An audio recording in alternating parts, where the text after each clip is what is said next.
लाएंगे, हम कर लाएंगे। फिर वो चरण लाओ, दिखाओ। क्यों नहीं किया? क्या कर रहे थे पूरा दिन? तो तुम्हें टाइम नहीं मिला। ये तुम अभी बना रहे हो।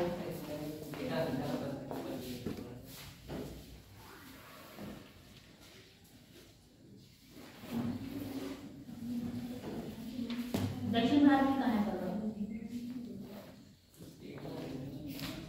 इधर की बताई थी मैंने, पैसे लेके लाना उत्तर से दक्षिण, दक्षिण से उत्तर।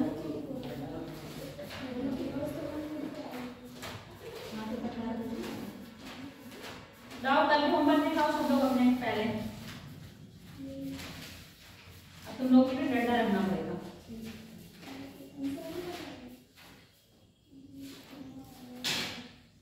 छोटे बच्चों के लिए नहीं रखते थे मास्टर साहब? है ही नहीं, करके लाए होते तो तुम लाए हो करके? क्यों क्यों नहीं लाते हो तुम लोग करके वर्क? ये बताओ, ऐसा कौन सा काम इंपॉर्टेंट रहता है तुम लोगों के पास?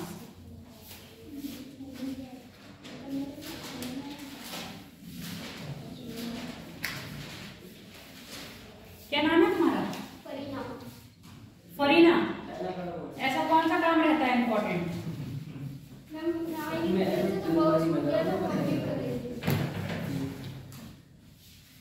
ये उस दिन मैंने करवाया, उसी दिन का है ये?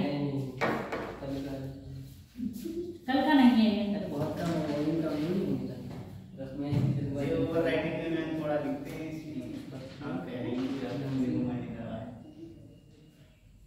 मैं तो आया भी नहीं करने, आप लोग करवाए थे। तुम उस दिन थे जब पहाड़ियाँ चल रही थी, तुम बीच में नहीं आए हो बस। आज हमारा टॉपिक नया क्या है? भारत की नदियां।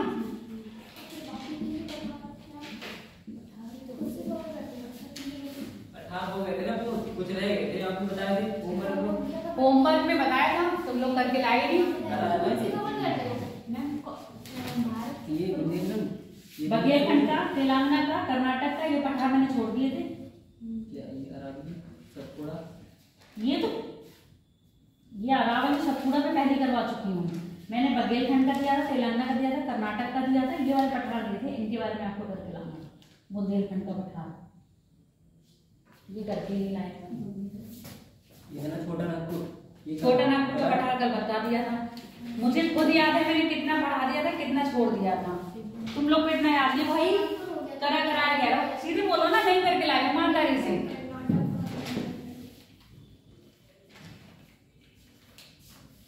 भारत की नदियों के नाम पता है? कौन सी? प्रायद्वीपीय, हिमालय। पहले तो नदियां बता दो, हम प्रायद्वीपीय और उसमें बाकी नहीं रहे हिमालय नदियों में।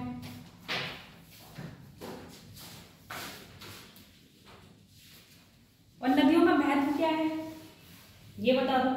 जनरल क्वेश्चन है, इसको मैं देख के बता रही हूँ। ऐसे बताओ, नदियों के नाम तो ऐसे भी पता होने चाहिए।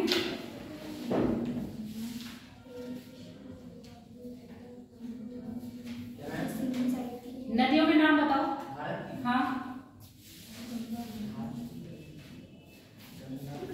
गौरी बताओ। बस गंगा यमुना दो तो नाम कावेरी मैम। हाँ चरण बताओ, नदियों का महत्व क्या है जीवन में? जीवन में बहुत महत्व है। बहुत कैसे? इनके द्वारा मतलब किसान सिंचाई फसल होती है, और इनके पास इनका पानी भी ऊर्जा निर्माण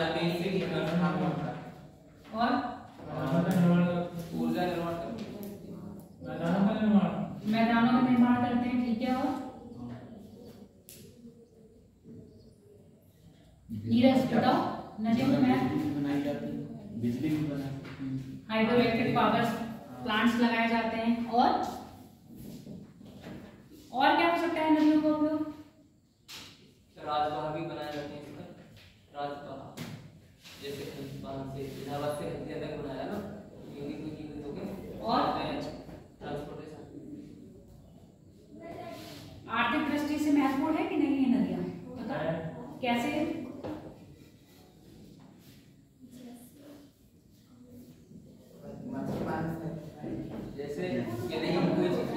ट्रांसपोर्ट का काम किसी अदर से करेंगे, लैंड से, तो पहले तो रोड बनाना पड़ेगा, ठीक है, और यही है मेनली खर्चा, और बाकी अगर उससे करेंगे तो हमें रोड नहीं बनाना, ये बचत है।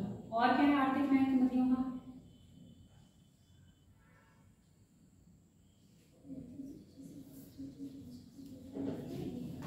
हो सकता है ना आर्थिक महत्व नदियों का, क्या है बताओ?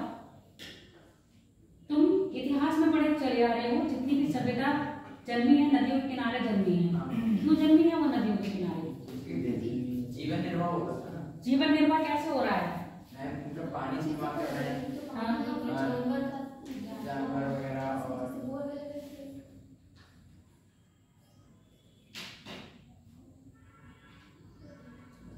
प्राचीन काल में आर्थिक निर्वाह कैसे होता था? अच्छा चलो प्राचीन काल भी बता दो।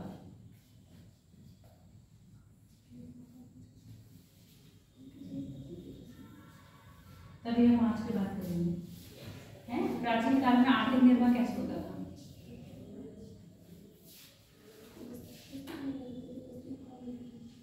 कृषि करते थे, और कृषि नदियों के किनारे होती थी ना। अधिकतर जो सभ्यता बसी थी नदियों के किनारे बसी थी। तो जब कृषि नदियों के किनारे हो रही है, उनका पहले आर्थिक जीवन यही तो था। ऐसा तो नहीं है उन्होंने टायर का बिजनेस लगा लिया या जूतों का बिजनेस लगा लिया, है ना। बड़े बड़े उद्योग के लिए लगते थे ना, उद्योग बड़े बड़े नहीं होते थे। मेनली क्या होता था, एग्रीकल्चर पर डिपेंडेंसी थी ना। तो आज भी तो भारत क्या है, कृषि प्रधान देश है। अधिकतर ज्यादा से ज्यादा जनसंख्या किस पर डिपेंड है? कृषि पर है। कृषि वो चाहे वो नदियों से कर रही हो, चाहे वो नहरों से कर रही हो, चाहे वो सिंचाई से कर रही हो, है ना। सिंचाई से कैसे करिए? भूमिगत जल। ये भूमिगत जल कहां से आ रहा है? भूमि के अंदर। क्या भूमि के अंदर भी पानी है क्या? भूमिगत जल कैसे आ रहा है भूमि के अंदर, ये बताओ मुझे। बारिश से भी आता है, बारिश से आता है, नदियों को पानी बारिश वगैरह तो होता है, फिर बारिश होती है, बारिश का पानी नीचे आता है। सिर्फ इसी से हो जाता है। तराई क्षेत्र पढ़ाया था, कैसे बन रहा था तराई क्षेत्र? नदियां जा रही थी नीचे से, पट्टिकाएं, नदियां अपना पानी फैला देती थी ना। जैसे क्या होता था, बांगर से निकल के तराई क्षेत्र में आती तो फैल जाती थी, और वो अपना पानी दूर तक फैलाती थी, तो तराई क्षेत्र का निर्माण करती थी। वही तराई क्षेत्र में जो पानी था, नदियों का पानी था, वो भूमिगत हो जाता था, भूमि के अंदर फैल के भूमिगत पानी हो जाता था। तो क्या नदियां जिस तराई क्षेत्र में आपके भूमिगत पानी का स्रोत नहीं है? है कि नहीं है? तो तराई जो भूमिगत पानी का स्रोत है वहां से सिंचित हो रहा है ना, और नहरों द्वारा सिंचाई करी जा रही है। सबसे पहली बात तो जीवन, जल ही जीवन है, लिखा है स्लोगन, देखे हो ना सुनने में। क्यों कहते हैं? बिना खाने के तो आप 4-5 दिन रह सकते हो, बिना पानी के 24 घंटे के बाद भी नहीं रह सकते हो। आपके अधिकतर बॉडी में क्या है, माइंड को कहते हैं ज्यादातर जो दिमाग बना है उसको पानी की आवश्यकता बहुत ज्यादा होती है। इसलिए डॉक्टर्स कहते हैं दिन में 7 से 8 लीटर पानी पीना चाहिए, है ना। पृथ्वी पे सब सर्वाधिक मात्रा में क्या पाया जा रहा है? कितनी मात्रा में पाया जा रहा है? क्या पूरा 71% पानी पीने योग्य है? नहीं। कितना परसेंट पानी पीने योग्य है? देखा जाए तो 1% ही लेती है, 2.3% है।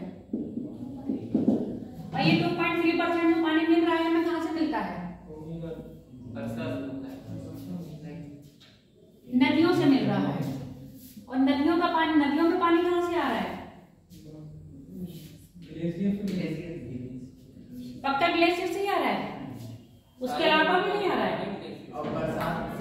बारिश से भी आ रहा है ना। तो नदियों में जो पानी प्राप्त हो रहा है भारत में, वो कैसे मिल रहा है? आपके वर्षा जल भी मिल रहा है और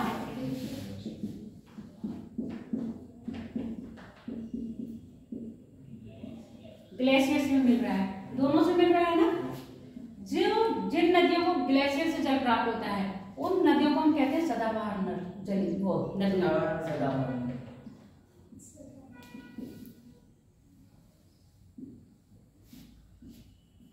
ठीक है। और जिन नदियों को वर्षा से मिलता है उसको हम कहते हैं नदियां। सरिताएं अलग बात है और नदियां अलग बात है। सरिताएं पतली होती हैं, नदियां चौड़ी होती हैं, ठीक है। सरिताएं नदियों की क्या होती हैं? सहायक होती है, पर नदी सरिताओं की सहायक कभी नहीं होगी। इतनी बात समझ में आ गई। तो नदियों को जल कहां से प्राप्त हो रहा है? वर्षा से और ग्लेशियर से। जिन नदियों को ग्लेशियर से जल प्राप्त हो रहा है उसको क्या कह रहे हैं हम? सदाबहार। और जिनको वर्षा से प्राप्त हो रहा है उनको, तो इस आधार पे हम सदा नीर नदियां वो, और मौसमी नदियां। मौसमी नदियां अधिकतर हमारे कहाँ की होंगी? दक्षिण भारत की प्रायद्वीपीय नदियां। क्या प्रायद्वीप भारत आपने पढ़ा उसमें हिमनद पढ़े यानी ग्लेशियर पढ़े? नहीं। नहीं पढ़े ना। जितनी भी हिमालय की नदियां थी वो सारी ग्लेशियर से निकल रही थी। तो ग्लेशियर से निकली तो कैसी नदियां थी वो? सदाबहार थी। और जितनी भी आपके दक्षिण भारत की नदियां हैं वो कैसी रहेंगी? मौसमी। अब दोनों नदियों में थोड़ा अंतर लिख लो। अब हम भारत में जो नदियों को बांटेंगे, कैसे बांट रहे हैं? हिमालयी नदियां और प्रायद्वीप भारत की नदियां। भारत की जो हम नदियों को बांट रहे हैं या जल प्रवाह तंत्र को बांट रहे हैं, ऐसे लिख लो। भारत की नदियां लिखी, मेन हेडिंग डाल दिया। अब यहाँ पर अगर हेडिंग लिखना चाहो तो ऐसे लिख लो, भारत में जल प्रवाह तंत्र। दो पार्ट में बांटा है, हिमालय जल प्रवाह तंत्र और प्रायद्वीपीय जल प्रवाह तंत्र।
पहली क्वालिटी, हिमालयी नदियां क्या है?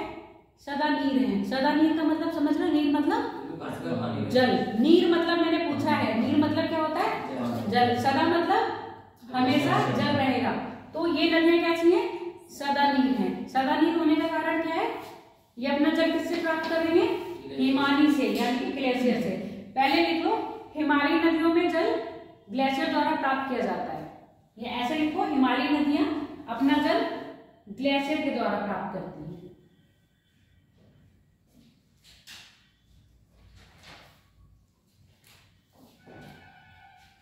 ये आपके कथन कारण में आते हैं। स्टेटमेंट के क्वेश्चन इस तरह बनेंगे, ठीक है? हिमालयी नदियां अपना जल ग्लेशियर, हिंदी में लिखो हिमनद, हिमनद से प्राप्त करती है। जो बाहर गए हैं वो अंदर आएंगे या नहीं आएंगे? इनके बैग इनसे कहा करो, टाइम से आएगा क्लास में तो अपने बैग लेके चले जाएगा। लिख लिया? जबकि इसके अपोजिट कौन सी ये नदियां कौन सी हैं? ये प्रायद्वीपीय भारत की नदियां अपना जल वर्षा से प्राप्त करती हैं।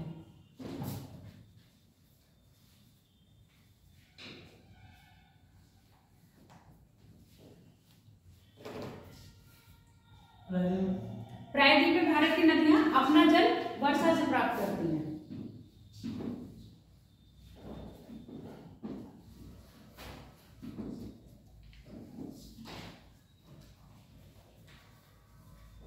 हिमालयी नदियां सदा नीर है, जबकि प्रायद्वीपीय भारत की नदियां क्या है? मौसमी है। शॉर्ट में लिखो, सदा नीर और ये मौसमी है।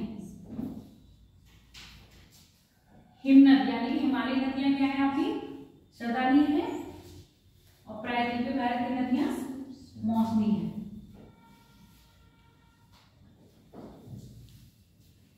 अब मुझे एक बात बताओ, जो नदियां ऊपर से निकलेंगी, हिमालय से आ रही होंगी, उनका वेग अधिक होगा या कम होगा?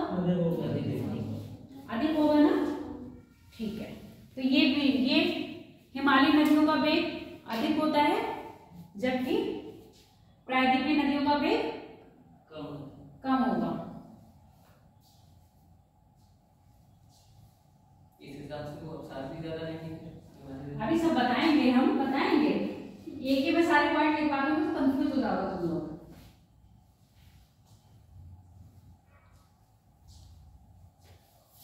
इतना भी बिल्कुल वेट नहीं होता है कि मैडम ये चीज बताएंगी या नहीं बताएंगी। अगर अधिक कहीं ऐसा ना हो मैडम बता दें, इससे पहले हम बता दें। चलो हो गया। वेग अधिक है, वेग अधिक होगा तो ये युवावस्था में है। हिमालय की जितनी भी नदियां होंगी युवावस्था में है, जबकि प्रायद्वीपीय नदियां वृद्ध अवस्था में है। हिमालयी नदियां युवावस्था में है और प्रायद्वीपीय नदियां वृद्धावस्था में है।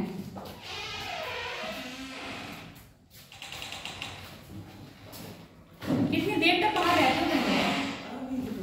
अभी तो गए थे।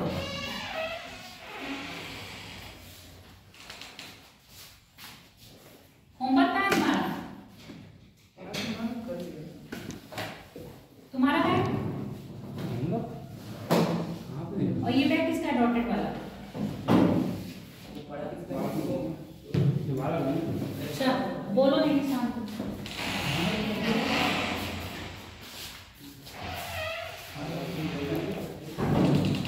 लिख लिया? अगला अब देखो ये नदियां क्या हो रही, पर्वत से ला रही हैं, वेग तेज है, अपनी युवावस्था में है, तो अवसाद ज्यादा लाएंगी, ज्यादा लाएंगी। ज्यादा अवसाद लाएंगे तो डेल्टा कैसा बनाएंगी? बड़ा बनाएंगे छोटा बनाएंगी? डेल्टा बड़ा बनेगा छोटा बनेगा? विश्व का सबसे बड़ा डेल्टा कौन सी नदियां बना रही हैं? गंगा और ब्रह्मपुत्र। और कहां से निकली है ये? सोनो जल्दी बैठो। अरे हिमालय से आ रही है ना, शॉर्ट में लिखो, अभी हम उतना नहीं पूछ रहे हैं। हिमालय से आ रही है ना, तो जितनी भी हिमालयी नदियां हैं क्या होगी, अपने साथ अवसाद ज्यादा लाएंगी। वेग ज्यादा है, वेग ज्यादा होने के कारण घर्षण ज्यादा होगा, घर्षण ज्यादा है तो क्या होगा, चट्टानों को काटेंगी ज्यादा। जब चट्टानों को ज्यादा काटेंगी तो अवसाद भी कैसा लाएंगी? ज्यादा। जब अवसाद ज्यादा लाएंगे तो डेल्टा का निर्माण करेंगी, तो कैसा करेंगी? बड़ा डेल्टा बनाएंगे। ठीक है, तो हिमालयी नदियां डेल्टा क्या करती हैं? बड़ा डेल्टा का निर्माण करती हैं, जबकि प्रायद्वीपीय भारत की नदियां, अगर गोदावरी को छोड़ दिया जाए तो बाकी जितनी कृष्णा कावेरी नदियां हैं छोटे डेल्टा का निर्माण करती हैं। इनका डेल्टा का क्षेत्रफल कैसा होगा? छोटा होगा, जबकि हिमालयी नदियों के डेल्टा का क्षेत्रफल क्या होगा? बड़ा होगा। समझ में आ गया?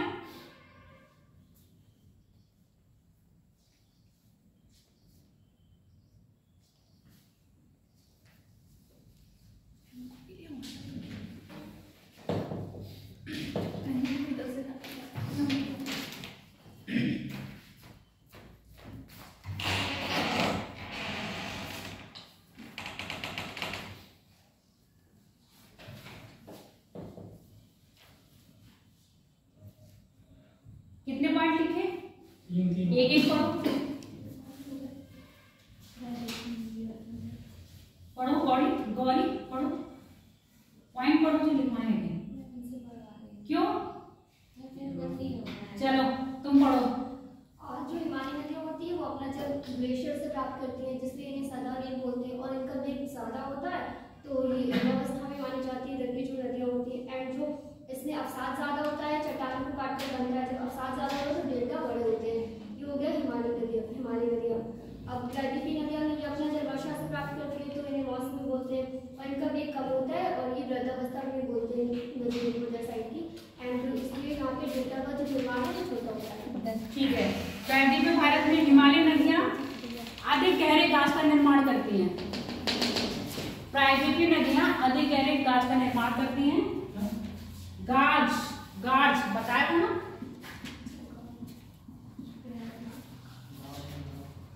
अधिक गहरे गाज का निर्माण करती हैं।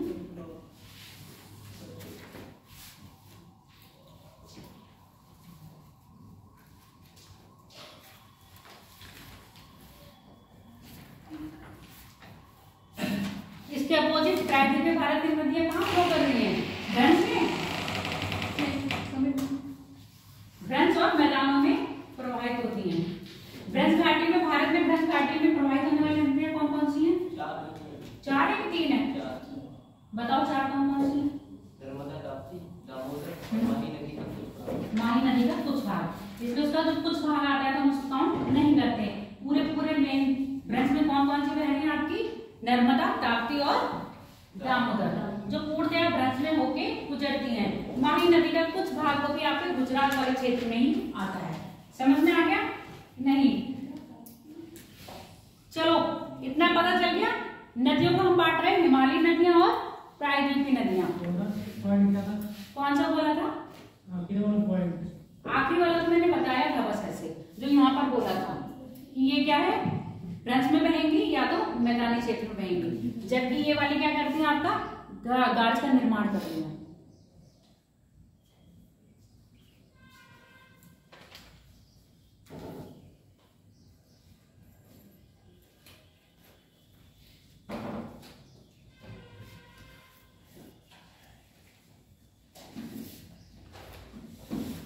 अब मुझे जरा हिमालयी नदियों के नाम बताओ। ये मैम तीन ही हैं, गंगा और सिंधु, गंगा और ब्रह्मपुत्र।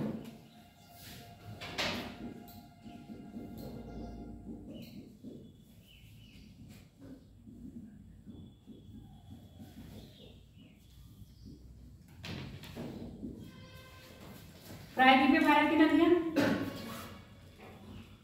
गोदावरी, कृष्णा, कावेरी,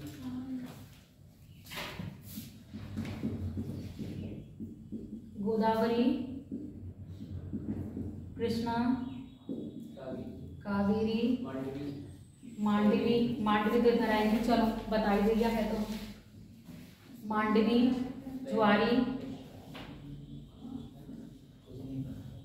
और क्या चाहिए? बेनगंगा, भरतपुजा,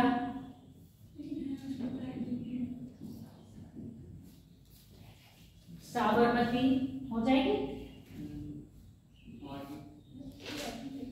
नर्मदा एक्सेट्रा। है कि नहीं है? अब प्रायद्वीपीय भारत की नदियों को भी हम दो पार्ट में बांटते हैं,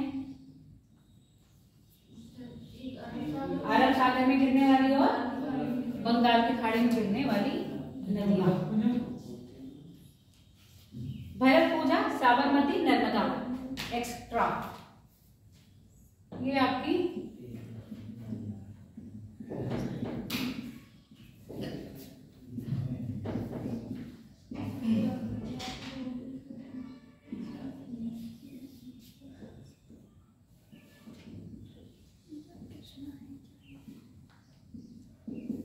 बंगाल की खाड़ी में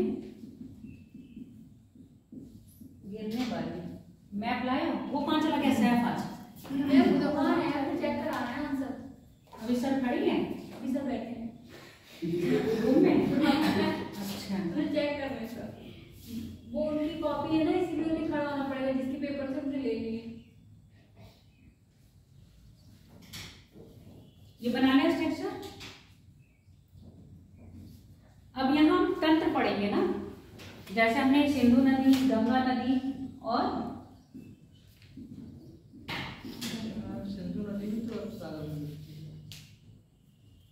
पर हम इसको हिमालयी नदी में पढ़ेंगे ना। प्रायद्वीपीय नदियों में हमने बांटा उसे, अरब सागर में गिरने वाली और क्योंकि ये भारत से गिर रही है और ये पाकिस्तान से गिर रही है। आगे बात समझ में?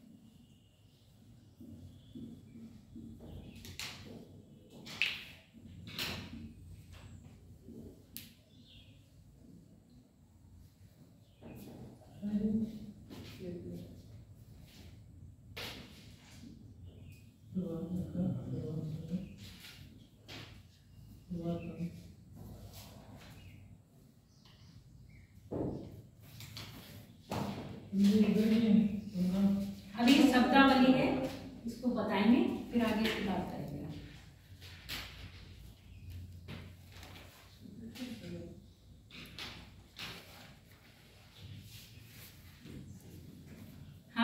गया है ये सोनू।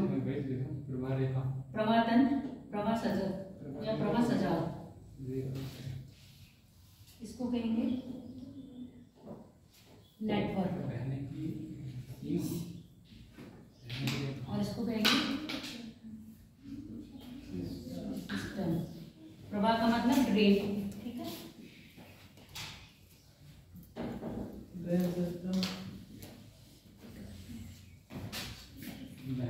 ड्रेन नेटवर्क और ड्रेन लाइन, इंग्लिश में तो समझ में आ गया होगा।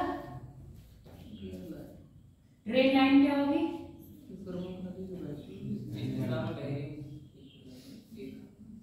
प्रभा रेखा, प्रभा नेटवर्क और प्रभा तंत्र।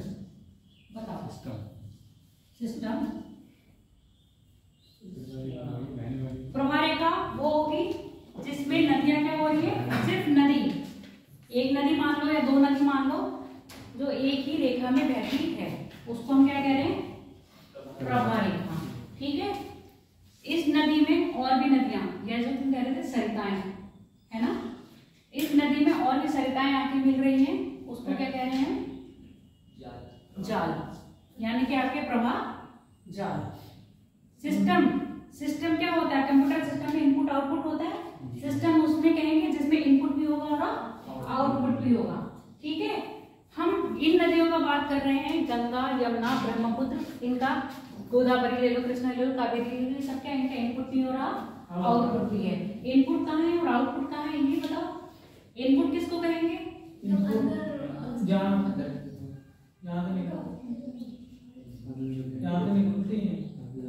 इनपुट किसे कहेंगे? तेज, वो तेज कह रहे, चरण बोलो, क्या कह रहे थे? चरण बोलो। जहां से उद्गम होगा वो इनपुट होगा, यानी कि एक नदी का उद्गम पॉइंट इनपुट है, और वहां से चली कहीं आउटपुट होगा। आउटपुट क्या होगा? जहां पर वो मोहना बना रहे होंगे। ये उद्गम हो गया और ये मोहना हो गया।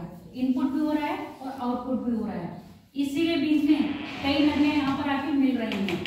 अब ये जो मेन नदी होगी वो क्या बनाएगी? गाढ़ बनाएगी कि नहीं? गाढ़ भी बनाएगी। गाढ़ मतलब कहीं काटेगी, गहरे में आएगी ना, तो हिमालयी नदियां जितनी भी तुमने पढ़ी सब गाढ़ बना रही है कि नहीं बना रही है? ये गाढ़ भी बनाएंगी, ये डेल्टा भी बनाएंगी, और इनकी सहायक नदियां भी होंगी, है कि नहीं है? अब यहाँ पर जब समुद्र के किनारे गिरेगी तो डेल्टा का निर्माण करेगी। अपने मुहाने पर फोन किसका बज रहा है? उधर की आवाज यहाँ तक आ रही है? नहीं हो रहा।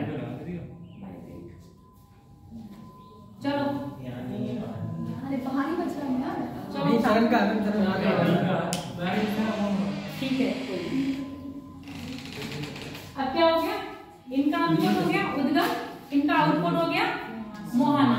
इसके बाद में ये क्या बना रही होंगी? गाठ बना रही होंगी, और इनसे कई नदियां आके मिल रही होंगी।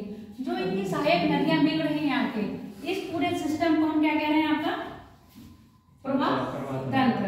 इन्हीं प्रवाह तंत्र के आधार पर नदियों का नाम कर देंगे हम। सिंधु नदी तंत्र, गंगा नदी तंत्र और ब्रह्मपुत्र नदी तंत्र, ठीक है। क्यों हमने इन नदियों का ही नाम लिखा, जबकि सहायक नदियों का नाम क्यों नहीं लिखा? ये लीडर है ना, सारी नदियां अपना जल किसमें गिरा रही हैं? इन नदियों में गिरा रही हैं। इन नदियों की उत्पत्ति भी बहुत दूर से हुई है और इनका ड्रेनिंग सिस्टम भी बहुत दूर है। बाकी नदियां इनसे क्या है? रास्ते में आके मिल रही हैं। जैसे एक मनुष्य का जीवन काल होता है ना, जब वो जन्म लिया और जब वो मरा, उसके बीच के जीवन काल में तो बहुत लोग आके मिलते हैं ना, उसके जीवन में आते हैं और उसके जीवन की स्टोरी में बनते चले जाते हैं, आते हैं ना। अगर किसी की बायोग्राफी लिखना शुरू करोगे तो जन्म से लेकर मृत्यु तक लिखोगे, उसके जीवन में कौन आया, कौन किसके जीवन का उसके जीवन पर अधिक प्रभाव पड़ा। आपके जीवन में प्रभाव पड़ा है किसी का कि नहीं? क्यों ये यूपीएससी की तैयारी करने आए हो? सपने में आया था इसीलिए, या किसी को देखा? बताओ।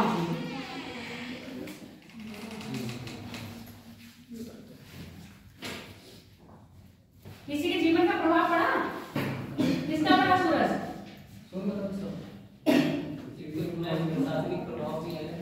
परेशान करते हैं कितने लोगों को।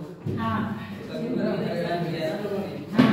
जरूर करना तो है। ये फटीग मेंटली फटीग होकर प्रशासन की तैयारी करने आए हैं सूरज कि प्रशासन में मैं जाऊंगा तो जिन लोगों ने मुझे परेशान करा उन लोगों को मैं करूंगा, या ये सोच के कि जितनी जो परेशानी मुझे मिली है वो मैं लोगों को ना दूं। यही होता है, सिर्फ इसीलिए आए हो या पैसा कमाने के उद्देश्य से आए हो? हैं चरण, वो चरण कह रहे हैं तेज यूपीएससी की तैयारी करने का मोटिवेट कहाँ से हुआ तुम?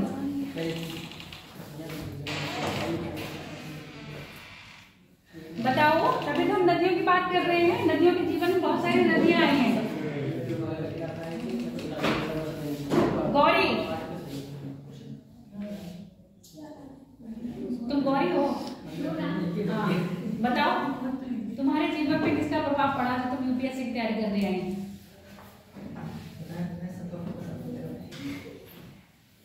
जल्दी बोलो, किसी का नहीं पड़ा? चरण बताएगा, बताओ। मैं सीख रही थी आधा और यहीं चरण कह रहा मैं एसएससी की तैयारी करने आया था, यहाँ यूपीएससी की क्लास लग रही थी तो मुझे मैं फंस गया, है ना? हाँ। सबसे मुझे क्या कर सकती हूँ? चलो देखो, ईमानदारी से चरण ने बताया कि मैं आया था एसएससी के लिए पर मैं यूपीएससी की तैयारी करने लगा। अब तुम्हारा यूपीएससी की तैयारी में मन लगा या नहीं? मैं एक ही करके पूछ रही हूं, तो सीधा सभी को कर देगा। तो मेरे को पढ़ाना भी है। चलो मैं 5 मिनट आज पूरा दिन करेंगे जब आप पूरा दिन। नीरज तुम बताओ क्यों आए हो यूपीएससी की तैयारी करने? मेरे पड़ोस के गांव में भी हैं, उनसे मोटिवेट होके। जी मैम। ठीक। जितनी अरे अमजाद हुसैन, अब तुम जो उसने पहले बता दिया वो से- मोटिवेट हुआ है किसी से, तो ऐसी नदियां भी मोटिवेट हो रही है ना, तभी तुम कह रहे हैं आपके जीवन में आप अपने जीवन में जो भी लक्ष्य प्राप्त कर रहे हो, चाहे एक अच्छे आदमी बन रहे हो चाहे एक बुरे आदमी बन रहे हो, किसी न किसी का आपके जीवन में प्रभाव होता है। या तो आपने अपने घर की स्थिति ऐसी देखी होगी, है ना, कि उस स्थिति से आप उठना चाहते हो, तभी नहीं अब मैंने नौकरी करनी है, कि मैंने अपने पिताजी को एग्रीकल्चर में देख लिया है, कुछ नहीं मिलता है, पूरा दिन लगे रहते हैं और मिलता कुछ नहीं है, तो मैं अपनी स्थिति को क्या करना चाह रहा हूँ, सुधारना चाह रहा हूँ। कुछ ना कुछ मोटिवेट होता है ना, या तो आपकी घर की परिस्थिति आपको मोटिवेट करेगी, या आपके दोस्त आपको मोटिवेट करेंगे, या कोई ऐसा जीवन में आपके आएगा जो आपको मोटिवेट करेगा, है ना, करता है ना, तभी तो आप लोग यहाँ आए हो पढ़ने। अगर सीरियसली आए हो तो खाली टाइम पास करने आए हो तो आप अपने आप को ही धोखा दे रहे हो, रियली बता रहे हो। तेज, तुम किससे मोटिवेट हुए? Self motivation. चरण ने अपना बता दिया, तुम बताओ। मैं अपने आप से। अब तो सब बोलेंगे अपने आप से, चलो अगला बोलो तुम। मैं हो सकता है। हाँ तुम्ही से पूछ रही हूँ। हाँ मैं, मुझे फ्रेंड ने बताया था तब मैंने लिया। फ्रेंड ने बताया था कि तैयारी, मतलब तुम तैयारी में पहले से संलग्न थी, संलग्न यानी कि जुड़ी हुई थी, पहले से अपने आप से कर रही थी ना। पीछे तुम, हाँ तुम्हारे पीछे अभी कोई नहीं। वैसे तो ऐसे किसी से मोटिवेशन मतलब नहीं मिला है, मेरा खुद का ही है अपना, और स्पेशली पापा कि धर्मेंद्र,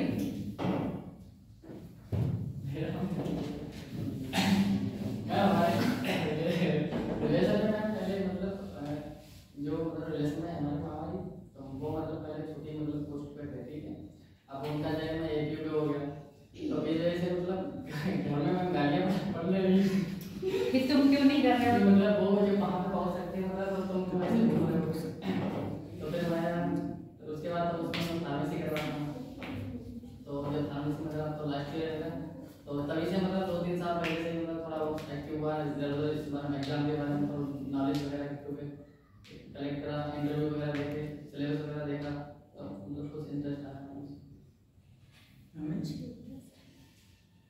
मैम वैसे इसमें आने का शौक तो नहीं था मुझे, वैसे जैसे मामा हमारे हैं वो इस टाइम पिछले साल यहाँ पे अल्पसंख्यक अधिकारी रहे प्रदेश में, तो जैसे वो 1-2 बार घर पे आए थे तो उनके साथ में बाकायदा उनकी गाड़ियाँ उस टाइप से जो उनका एक रुतबा जो होता है, एक रुतबा देख के नहीं रुतबा नहीं, पहले सुनिए पूरी बात। नहीं, अच्छी बात होती है। हाँ, खूबी है कि उनका दूसरा हमारे एक भाई है, वो बाहर काम करते हैं, उसमें जो टायर बनते हैं उसमें कंपनी मैनेजर है, तो उनका कहना ये था तुमने जो बीए किया है तो बीए का ये 2 मतलब है, या बीए करने के बाद अपना बिजनेस करो या प्रशासन में चले जाओ। हाँ कि आर्ट एंड कल्चर जब इसमें लिया है तो इस लाइन में जाओ। बोले जॉब कर कोई करोगे छोटी या बिजनेस करोगे उसका रुतबा बस थोड़ी दूर तक रहता है, मगर एक जब इंसान अधिकारी मिल जाता है या क्वालिफाई कर लेता है तो उसका रुतबा जो होता है और 4 जिलों तक पहुँचता है कि उस जगह का ऐसा है, माँ बाप को लड़का ही है। तो ऐसा काम करो जिसमें घर वालों का भी नाम हो अपना भी नाम हो, बिल्कुल बजाएंगे। हमारा तो ये कि जैसे तैयारी करना ठीक है, उसके बाद हमें लगता है कि समाज का परिवर्तन अच्छे तरीके से कर सकते हैं। ठीक है, और हमें पता हमारी एज भी ऐसे है और हमें पता है कि हम ये कर भी सकते हैं, इसमें हमें लग रहा है किसी ज़्यादा समाज का परिवर्तन करेंगे और अच्छे से अपनी स्थिति अच्छी तरह डेवलपमेंट करेंगे। मैं तो ऐसे कर रही हूँ। सूरज ने बताया दिया अपना कि मैं प्रताड़ित हूँ। मैं ये मतलब ठीक है, चलो सही है, अपनी अपनी सोच। अच्छी आगे बताओ, नॉर्मल तुम बताओ तुम्हारा नाम क्या है पहले? वीरपाल बताओ। हमारे कुछ लोग हैं वो आर्मी में हैं और वो बोले कि तुम्हारी हाइट नहीं है, ऐसी कोई बात नहीं, एसएससी की तैयारी करो, 10-12 कंपनियां। एसएससी की तैयारी के लिए ये भी आए थे पर यूपीएससी में फंस गए। इसी की वजह से तुझे फायदा ना। मैंने पहले अभी तो मेरा ग्रेजुएशन ही चल रहा है और जब 2022 में यहाँ जब कोचिंग स्टार्ट हुई थी तो मैंने पहले से ही ग्रेजुएशन से डिसाइड कर लिया था कि मैं सिविल सर्विस में जाऊँगा और मैंने ये फिर एडमिशन ले लिया जब कोचिंग स्टार्ट हुई यहाँ तो मेरा ग्रेजुएशन चला, मैंने पहले से डिसाइड कर लिया कि सिविल सर्विस में। चलो सबके मतलब जीवन में कोई लास्ट चलो तुम बताओ तुम यहाँ क्यों बैठी हो, किस पर्पज से आई हो? पैसे ऐसा कुछ नहीं है, ऐसा कुछ नहीं है। बस इसलिए है कि यूपीएससी की तैयारी करना मेरा लक्ष्य था।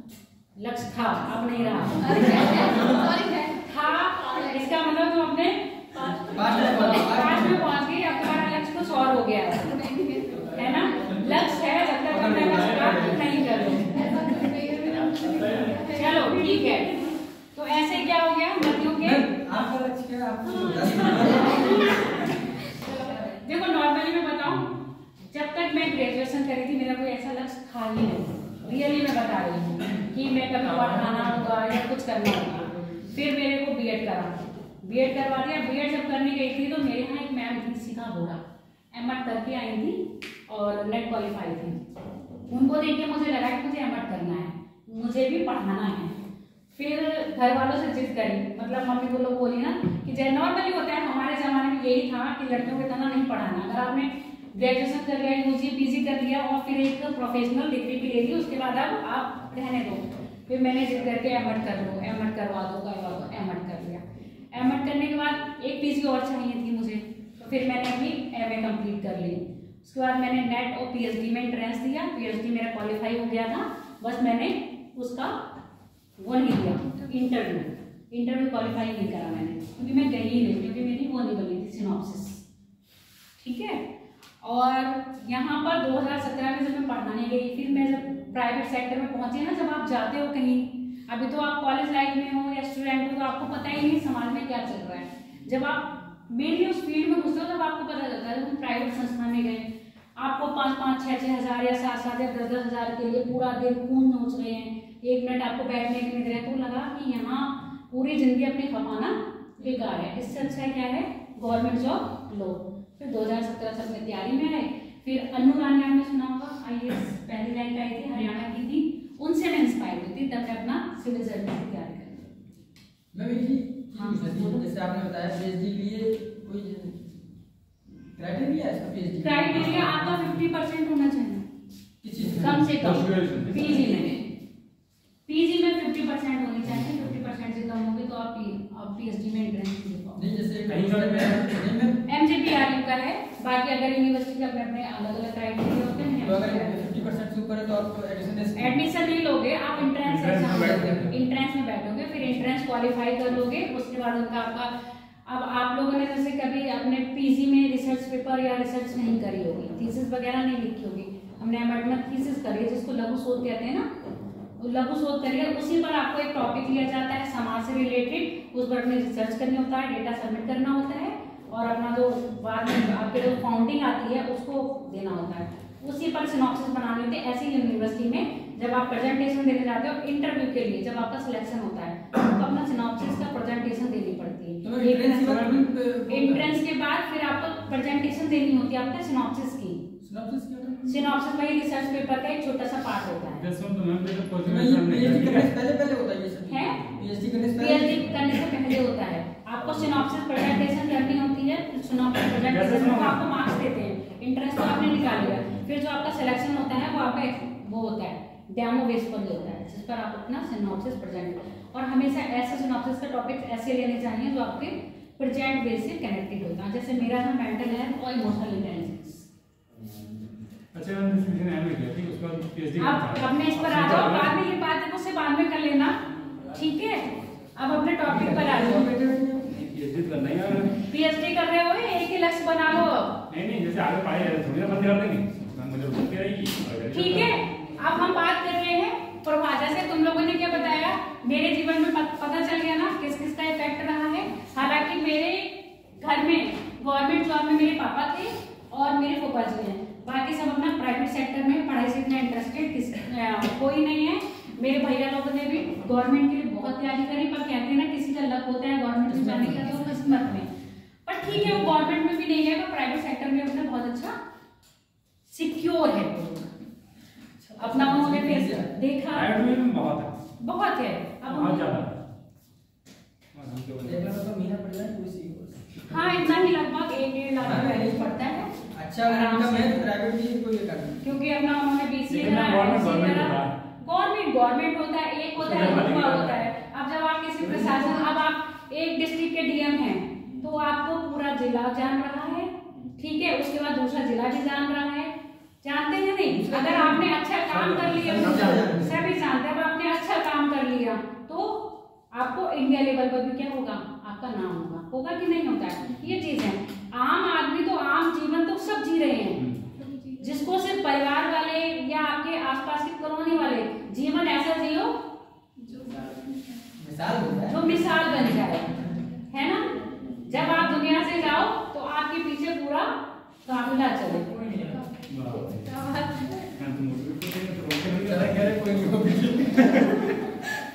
ये तो कहने की बात है, ऐसा नहीं बेटा, अगर आप अपने मन में ठान लेते हो ना कोई चीज, आप मेरी बात सुनो, मेरा मोटिव ये है, आपको फेलियर आदमी जितना सिखा पाएगा सक्सेस आदमी उतना कभी नहीं सिखा पाएगा। फेलियर आदमी के पास बहुत ज्यादा एक्सपीरियंस होता है, वो आपको गलती के कि ये गलती मत करना वो बता देगा कि ये गलती करोगे तो आप कभी नहीं पाओगे। जिसने गलती करी नहीं है वो कैसे बता पाएगा। उसने गलतियां कर रखी थी, वो अपनी गलतियों से ही सीखा है। आज हम बात करेंगे अपने हिमालयी नदियों में सिंधु नदी तंत्र की। प्रवाह का मतलब समझ में आ गया, तंत्र का मतलब समझ में आ गया। अब हम बात करेंगे सिंधु नदी तंत्र। देखो नदियां हैं जो बह रही हैं तो दायां बायां उनका होगा ही होता है कि नहीं।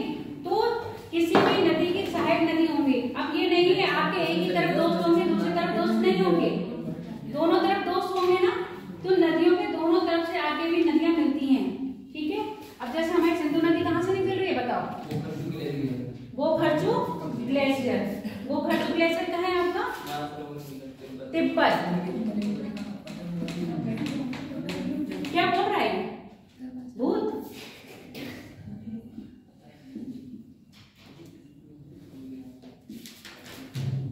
वो खर्चू है, वो खर्चू बाखर्चू।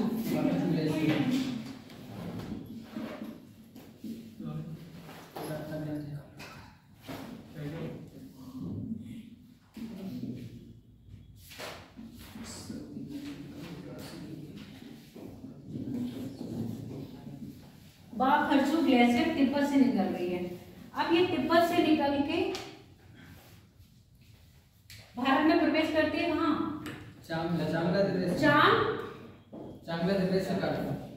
चौक। अरे कैसे है, अजीब दमचौक है, दमचौक है, दमचौक से वो तो बाद में आया ना। नहीं भारत में जो प्रवेश कर रही है लद्दाख में, ठीक है, यूटी है ना लद्दाख, दमचौक से प्रवेश कर रही है। दम चौक से प्रवेश करते भारत में सिर्फ सिंधु नदी एक ही यूटी में बहती है। कहाँ बताओ, कौन सी यूटी में बह रही है? लद्दाख में बह के नामचा बरवा सुना है? नामचा बरवा क्या है आपके? कौन सी श्रेणी में है नामचा बरवा? वो सॉरी, नंगा पर्वत।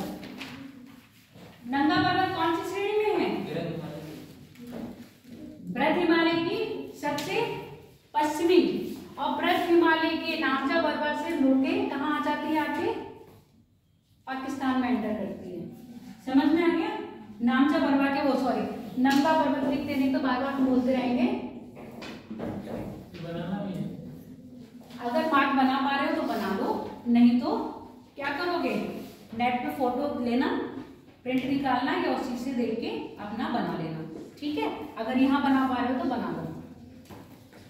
अब मैंने 3 श्रेणियां बताई थी। कौन कौन सी श्रेणियां ऊपर है ट्रांस हिमालय में? कैलाश, लद्दाख, जास्कर, और काराकोरम। ठीक है, अरे कैलाश वाले तो यहाँ पर है, जो कैलाश मानसरोवर है वो तिब्बत में है। हम बात कर रहे हैं भारत में ट्रांस हिमालय में। पहली श्रेणी है काराकोरम, काराकोरम के बाद लद्दाख, लद्दाख के बाद जास्कर। यही है, लद्दाख और जास्कर के बीच में ये बहती है, बह रही है कि नहीं? अब इसके जो बाईं तरफ, अब इसका दाएं बायां कौन सा है? अब मुझे ये बताओ जरा। इसका सिंधु नदी का दायां ऊपर को, बायां नीचे को। दायां होगा पश्चिमी साइड और बायां होगा पूर्वी साइड। दायां होगा पाकिस्तान साइड। बताओ, सुनो किधर है? जब देखो सीधे है, कभी कंफ्यूज हो तो नदी की तरफ अपना क्या कर लो? फेस कर लो। नदी की तरफ जैसे अपना फेस करोगे तो जो आपका दायां होगा वो नदी का दायां होगा, जो आपका बायां होगा वो नदी का बायां होगा। अब फेस मैंने इधर कर लिया, नदी ऐसे बनाई है ना, तो फेस मैंने ऐसे कर लिया। नदी कहाँ जा रही है? इधर जा रही है, तो इसका दायां, इसका बायां। अब ये टर्न करेगी तो क्या दायां बायां बदल जाएगा? तो इसका दायां ये हो जाएगा और बायां ये हो जाएगा। समझ में आ गया? नदियों का कभी भी कंफ्यूजन मत करना, जहां नदी जाए उसी की तरफ अपना फेस कर लेना। और जैसे उस अपनी तरफ उसका अपना फेस उसकी तरफ करोगे तो आपका खुद दाएं बाएं पता चल जाएगा। क्लियर हो गई ये बात या नहीं? अब गंगा का दाएं बाएं इसके अपोजिट होगा कि नहीं? क्योंकि गंगा कैसे जा रही है? ऐसे। तो गंगा के अब आप अपने आप को ऐसे टर्न कर लो तो दाएं बाएं बदल गया कि नहीं? ये क्या हो जाएगा? बायां, और इधर हो जाएगा दायां, और इधर टर्न हो गई तो ये हो गया दायां और ये हो गया बायां। क्लियर हो गया? नदियों में कभी भी कंफ्यूज नहीं होंगे। जिधर नदी जा रही है उधर ही अपना मुंह कर लेना, जिधर नदी जा रही है उधर ही अपना मुंह कर लेना। अच्छा, आप मेरी बात बताओ, कभी आपको फ्यूचर में नदी मिल जाए, नदी जैसे बह रही हो, तो कैसे बताओगे कि नदी किधर फ्लो है? उसका किस साइड उसका मुख है? इधर पानी आ रहा है।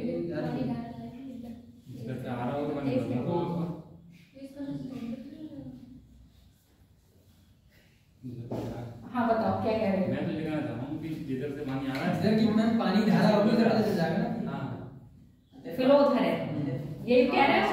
सोनू इसका अपोजिट कह रहा था, पता है आपको? मैं क्या कह रहा था? हाँ बताओ, तुम मैं बताओ। आपको क्या बोलूं? तुम स्टार्ट कहने वाले थे, आप बोलो क्या कहना है। मैंने कहा नदी देख रहे हो, खड़ी है, तो किधर से बताओगे नदी का उद्गम किधर है, नदी का वेन किधर है? कैसे पता करोगे? वैसे भी मैम पानी का भाव से पता चल जाएगा। पानी इधर जा रहा है तो इधर कहीं उसका वो उद्गम है और इधर ड्रेन है। समझ में आ गया ना? ये कुछ प्राकृतिक चीजें हैं, कोई बताएगा नहीं, नॉर्मली आप देख लोगे तो पता चल जाएगा। जैसे कभी कभी होता है ना, किसी को दिशा की वो नहीं पता होती, तो समुद्र कहाँ है, तो नदी कहाँ जा रही होगी? समुद्र में जा रही होगी या किसी बड़ी नदी में मिल रही होगी। पानी हमेशा किस साइड से आएगा? ढाल की तरफ जाएगा ना, ढाल से अपोजिट तो नहीं जाएगा। और ढाल कहाँ होगा? जहाँ पर वो दूसरी ड्रेनिंग सिस्टम होगा। आपके घर का पानी कहाँ जाएगा? जहाँ नाली होती है ना, ड्रेन सिस्टम बनाया होगा वहीं तो जाएगा। चाहे कहीं भी कोने में गिरा दो, पानी फ्लो करते करते कहाँ पहुंच जाएगा? नाली में पहुंच जाएगा। सेम कंडीशन नदियों के साथ भी समझ लो। नदी में प्रकृति क्या बना दिया है? नाली बना दी, धरातल पे प्राकृतिक नाली बना दी है। नदियां फ्लो करते हुए कहाँ जाएंगी? उसी नाली में जाएंगी। जो रेखा मैंने बताई थी ना, उसी नाली में जाएंगी वो रेखा के साथ होते होते। जब आपका उसका करंट देखोगे तो नदी का करंट आपको पता चल जाएगा। नदी का करंट जितनी भी तेज होगा नदी का वेग उतना होगा, और जिस दिशा में होगा उस दिशा में क्या कर रही होगी, फ्लोट कर रही होगी, और उसके अपोजिट साइड उसमें क्या होगा, उद्गम होगा। क्लियर हो गया। अब ये नदी यहाँ से बह रही सिंधु नदी बहते बहते कहाँ गई, ऐसे। अब इसकी डायरेक्शन देखते जाना। जब ये तिब्बत में कौन से हिम ग्लेशियर से निकली है, बाखरचू ग्लेशियर से निकल के किधर प्रवाहित हुई है, दिशा बताओ जरा मुझे। ये पश्चिम है ना, और ये पूरब है और ये पश्चिम है, और क्योंकि ये ऊपर जा रही है तो उत्तर पूर्व में प्रवाहित हुई है, हाँ सॉरी उत्तर पश्चिम में प्रवाहित हुई है, उत्तर पश्चिम में प्रवाहित हो रही है। और कौन सी दो रेखाओं के मतलब आपकी जो श्रेणी है किसके मध्य, लद्दाख और जास्कर, उसके ऊपर कौन सी है, काराकोरम के बाद और जास्कर। ठीक है, ये श्रेणी हो गई। अब जास्कर श्रेणी से फ्लो करते करते ये नंगा पर्वत तक पहुंची। नंगा पर्वत के अक्षीय मोड़ समझ रहे हो, हिमालय बताया था। हिमालय क्या है, नंगा पर्वत से टर्न करता है किधर, दक्षिण की ओर मुड़ता है, मुड़ रहे हैं ना, तो इसी के सारे आपकी क्या मुड़ गई, सिंधु नदी मुड़ गई। तो इसको क्या कह रहे हैं, अक्षीय मोड़। ऐसा लग रहा है नंगा पर्वत और नीचे नदी ऊपर से निकल रही है, ऊपर से निकल रही है ना, तो नंगा पर्वत के साइड से निकल रही है। समझ नहीं रहे हो, पर्वत का जो स्पेस होगा वो ऐसे होगा ना बेटा। अब ये थोड़ी ना बिल्कुल ऐसे निकल जाएगी, थोड़ा दूर तो ही लेगी ना, इसके आधार के पास से तो निकलेगी, इसलिए तुम्हें दूर दिख रहा है मैप पर। समझ में आ गया, आधार से तो निकलेगी। नंगा पर्वत की चोटी के पास से ये क्या कर रही है, टर्न ले रही है, टर्न लेके मुड़ गई और कहाँ आगे आके पाकिस्तान में एंटर कर गई। पाकिस्तान में जहाँ एंटर करती है उसका नाम है जर्मिस्तान। यहाँ पर कौन सा था, दम को चौक लिया, यानी कि दम को दबा दिया, तो दर्द तो हो गई ना। तो पाकिस्तान में जो एंटर करती है वो दर्मिस्तान में एंटर कर रही है। कौन सी, सिंधु नदी। भारत में एंटर कर रही है वो दम चौक में, और ये दम चौक कहाँ पर आपका, ये तो उसमें लद्दाख। ठीक है, और यहाँ पर आपका दर्द लिख दे पहले, दर्दमिस्तान।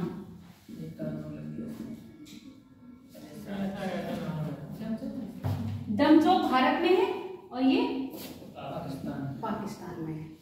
ठीक है, अब हम बात करेंगे यहां से भारत में जो नदियां मिल रही हैं किससे, इसके दाईं तरफ, किसके दाईं तरफ, सिंधु के दाईं तरफ। सिंधु के दाईं तरफ जो भारत में नदी मिल रही है, एक मिल रही है आपकी श्योक नदी,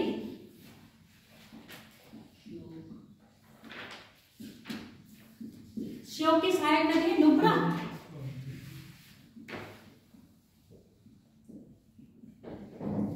नुब्रा नदी है ना। श्योक नदी कहां से निकल रही है,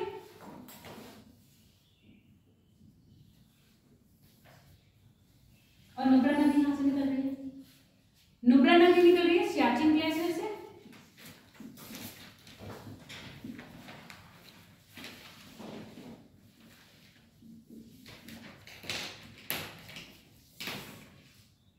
श्योक नदी का ग्लेशियर देखो,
रीमो ग्लेशियर।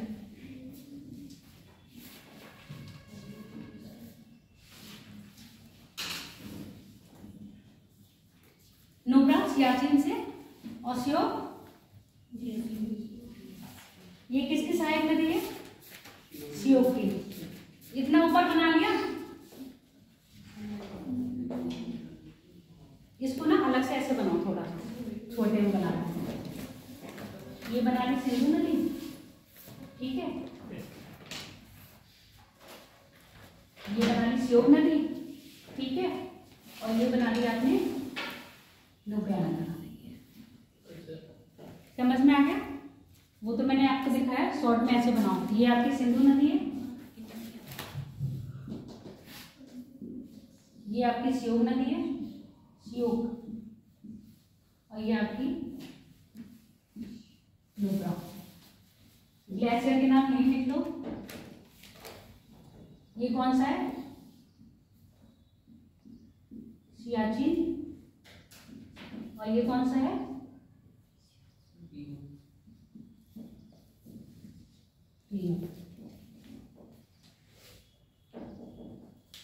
इसके बाद एक मिलती है आपकी गिलगिट, जो मेन है वो लिखवा दे रहे हैं।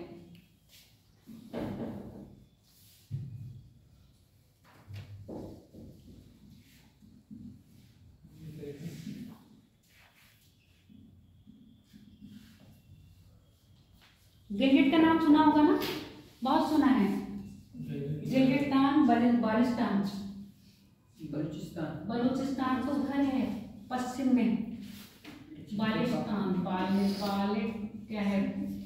क्षेत्र तो पाकिस्तान का जाएगा ना? हाँ, बलूचिस्तान तो पश्चिम में है, इस एरिया में नहीं है ना। पाकिस्तान जो ऐसे मैप है ना पाकिस्तान का, ये वाला जो ऐसे करके, ये वाला जो क्षेत्र है वो है बलूचिस्तान। बाल्टिस्तान तो वही है ना, 5 झेलम, रावी, ब्यास और झेलम, चिनाब, रावी, ब्यास यहाँ पर आ रही है, मिलेंगी आपकी यहाँ पर आके। ये वाला हम बात कर रहे हैं अभी, ये पीओके के पार्ट में है। नॉर्मल सुना नहीं है। गिलगिस्तान में आके हमला करा, जो उरी मूवी देखी होगी उसमें बहुत ज्यादा नाम है इसका। उरी मूवी देखी किसी ने? उरी, हाँ, उरी है ना, उरी नाम है। ये नाम ये लिख लिए। यहीं पर आपकी एक मिलती है नदी जास्कर।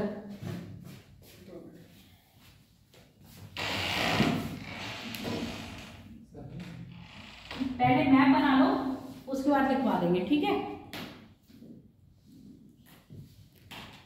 जास्कर कौन सा तट पे मिल रही है? इसके बाहिने तट पर।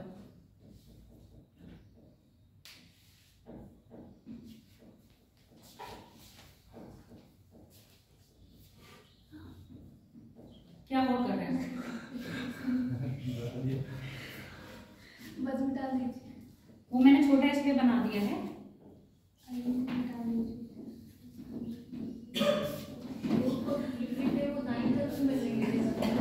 ये दाईं तरफ से मिल रही है। इसके बाद अफगानिस्तान की नदियां हैं जो इसके दाईं तरफ से मिलती है, वो मिल रही है पाकिस्तान में। उनके नाम लिखना चाहो तो लिख लो। आपको ऋग्वेद में पढ़ाया था कौन कौन सी नदियां? कुर्रम, काबुल और गोमल।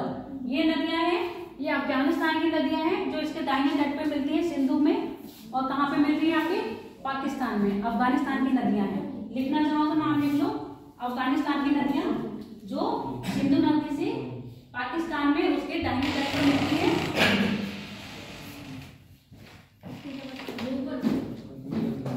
गोमल या गोमत, गोमत, कुर्रम, काबुल। गोमत, कुर्रम, काबुल, ये अफगानिस्तान की नदियां हैं जो सिंधु नदी के दाहिने तट पर मिल रही हैं पाकिस्तान में। क्या बोल रहे हो चरण? देखो ये मैंने यहाँ की बताई है, इंडिया में है। और अगर हम इंडिया का मैप ऐसे बनाते हैं कुछ,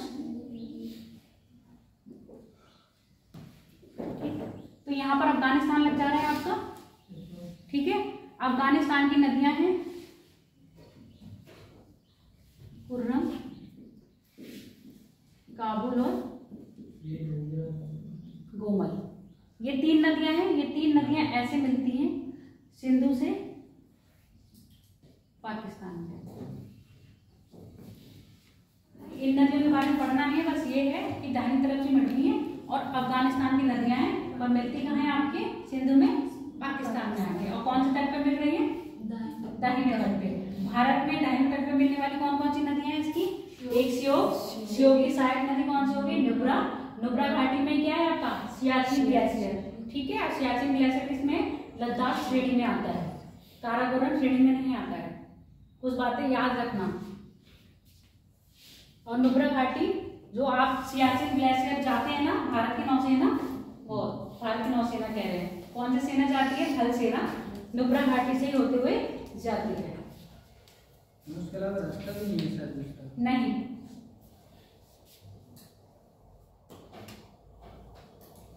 और सिंधु नदी के तट पर ही आपका लेह शहर बसा हुआ है। अब ये बताओ दाहिने तट पर है कि बाहिने तट पर है? दाहिने तट पर सर। लेह सिंधु नदी के दाहिने तट पर है।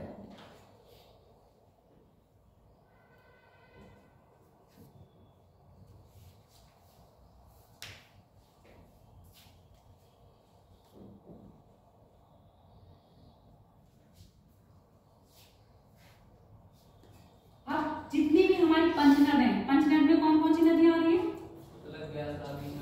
झेलम नहीं आ रही है, नहीं, सतलज से स्टार्ट करता, झेलम, चिनाब, रावी, ब्यास, सतलज। झेलम, चिनाब, रावी, रावी, ब्यास और सतलज।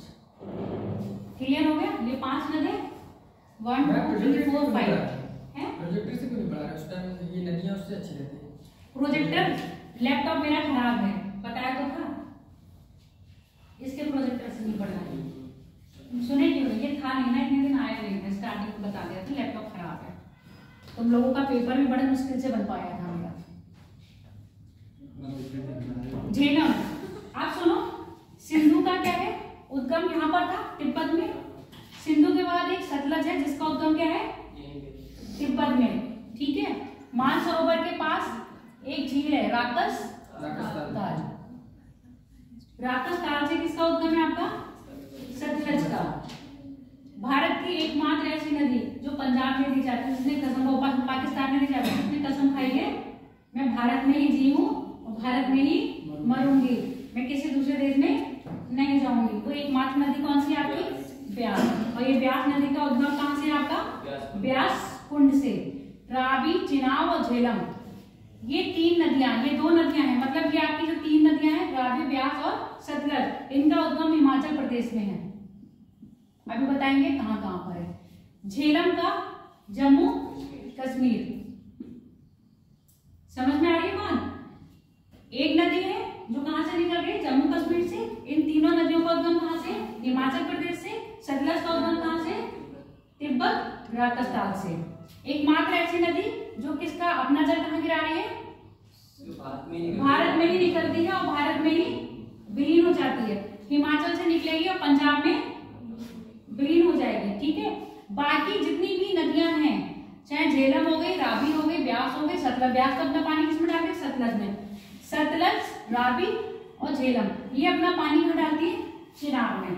अब ये बताओ, मैं सबको एक साथ बता दूं या इन लोगों को सेपरेट सेपरेट बताऊं, जैसे आपकी बुद्धि काम करे, जैसा आप लोगों को सरल लगे। सरल तो सेकंड से समझाइए, पहले झेलम में लाइए, उसमें जहां पे मेरी बात नहीं समझे, मैं मिला दूंगी सबको एक साथ। अगर एक साथ का मतलब समझ लो, चिनाब नदी बना दूं, सबको मिलाते चले जाऊं, वो चीज समझ में आएगी, या पहले इन दोनों का मिलान बता दूं कहां पर हो रहा है। जैसे आप चिनाब बनाइए, चिनाब के बाएं तट से दाएं तट से वो मिल रही है, इसमें झेलम, झेलम दाएं पे मिल रही है, ठीक है, फिर बाएं से मिल रही है, रावी, ब्यास बाएं से मिल रही है। तो अब ये मैं बता रही हूँ, देखो मैं झेलम, चिनाब बनाई, चिनाब के बाद मैं झेलम ऐसे बताऊंगी, झेलम मिल रही है, ठीक है। अब ये बताओ, ऐसे बता दूं या इसी में ये बता दूं, ये ब्यास सतलज आ रही है, इस सतलज के साथ ब्यास आ रही है, फिर ये रावी आ रही है, ये ऐसे बता दूं, ऐसे बता दूं। सब लोग बोलो लड़कियां, सबसे पहले तो लड़कियां ही बता दो, क्योंकि कन्याओं की बुद्धि बहुत कम चलती है, बहुत जल्दी समझ में नहीं आता है। ऐसे पूरा ग्रुप में समझोगे या सेपरेट सेपरेट समझोगे, देखो उनको अभी भी कन्या मैं भी हूँ, पर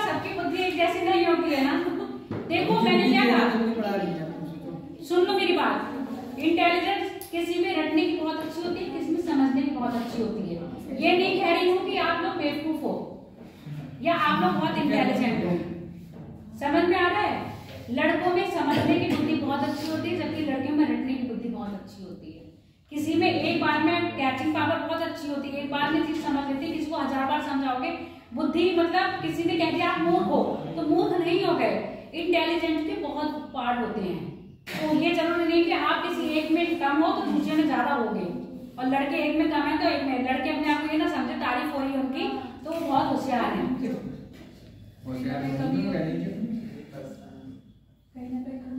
कमी होती है सब में। आप ये बताओ अलग अलग समझोगे या ऐसे पूरा समझ लोगे? ऐसे समझा दीजिए। ऐसे समझा दे। आप पहले चिनाब नहीं, चिनाब में झेलम जाती है। पहले चिनाब नहीं, पहले झेलम के बारे में बता दे रही हूँ, ठीक है? पहली नदी निकाल लो झेलम,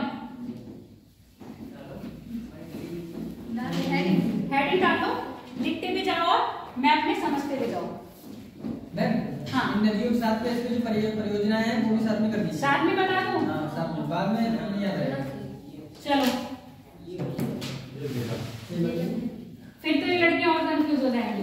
ऐसा कर देती हूँ, आज मैं नदियां बता दे रही हूँ, जिस दिन नदियों का लास्ट में होगा मैपिंग आपके पास बनी होगी उसी दिन परियोजना बता दूंगी।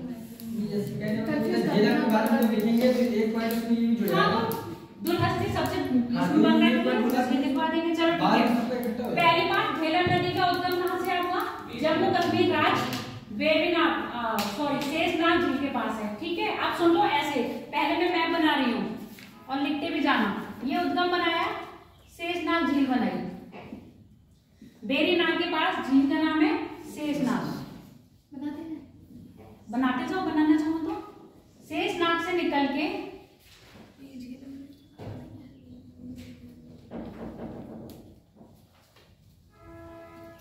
ये भारत का जो ऐसे वाला पार्ट देखते हो ना, थोड़ा सा ये वाला पार्ट देखते हो भारत के मैप में, यहीं से झेलम नदी ऐसे आके कुछ दूर तक भारत और पाकिस्तान के बीच में सीमा बनाती है, फिर एंटर कर जाती है आपके पाकिस्तान में। समझ में आ गया? जो ये वाला पार्ट देख रहे हो भारत का मैप है आपके पास, एटलस है, एटलस खोलो। और जिसके पास एटलस नहीं है, आप जिसके पास एटलस है वहां पर आके बैठ जाओ। चरण यहाँ जिनके पास है देवेंद्र के पास धर्मेंद्र बैठा हो तो तुम बात करोगे। नहीं उसके एड्रेस नहीं ना,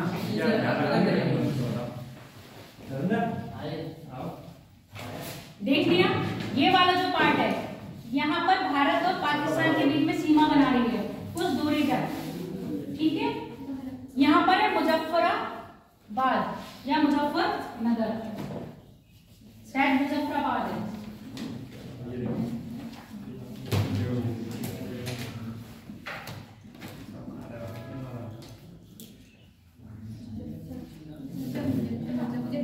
मुजफ्फराबाद, और यहाँ पर है मंगलोट। ये पाकिस्तान में है और ये इंडिया में। इसके बाद ये एंटर करिए आके पाकिस्तान में। समझ गए? इतनी दूर तक क्या बना रही है? इंडिया और पाकिस्तान के बीच में बॉर्डर का काम कर रही है। कहां से? मुजफ्फराबाद से मंगलोर तक। मुजफ्फराबाद इंडिया में और मंगलोर पाकिस्तान में। अब यहाँ पर इसका बना दें।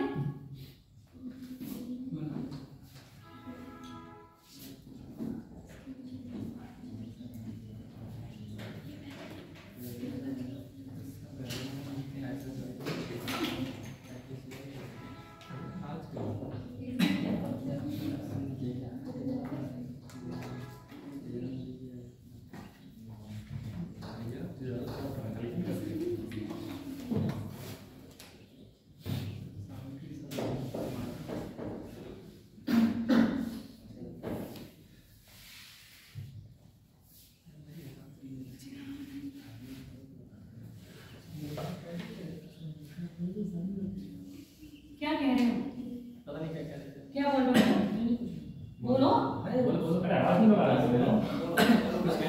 ये कब बनाए? अब तुम्हारे साथ बोलो। शेषनाग झील है जम्मू कश्मीर में, ठीक है? बेरीनाग के पास, बेरीनाग जगह है, बेरीनाग के पास जगह है शेषनाग। आप सुनते जाना। झेलम नदी मैंने बनाई, झेलम नदी अपना जल गिराती है बूलर झील में। बूलर झील सुनिए कहाँ पर है? श्रीनगर में है ना।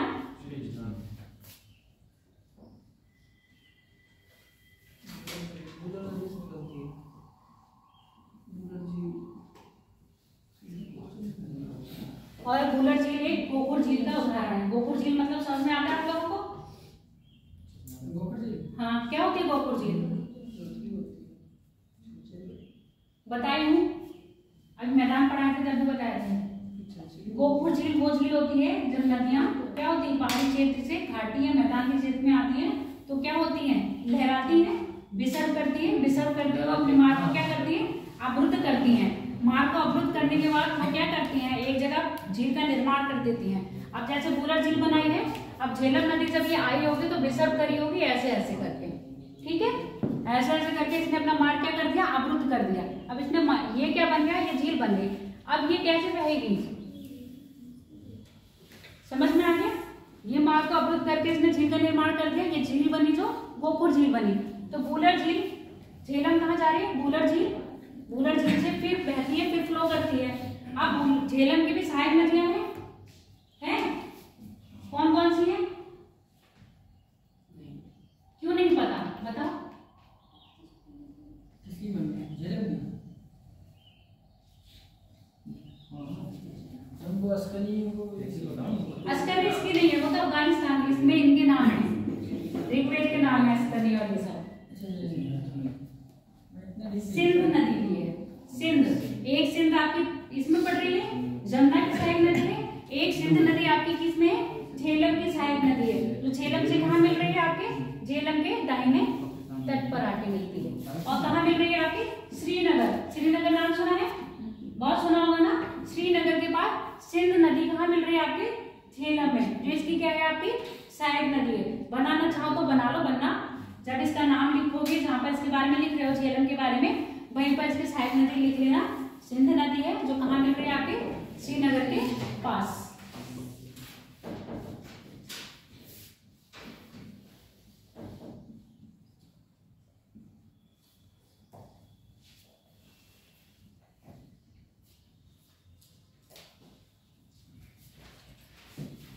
सॉरी, ये अपना जल गिरा रही है चिनाब में ना, अभी चिनाब बनाएंगे। इसको मिलाना मत, मिला दी तो काट देना। क्या पता थी, हम पहले चिनाब का ही बना दे रहे हैं। मिनट में मिला देंगे।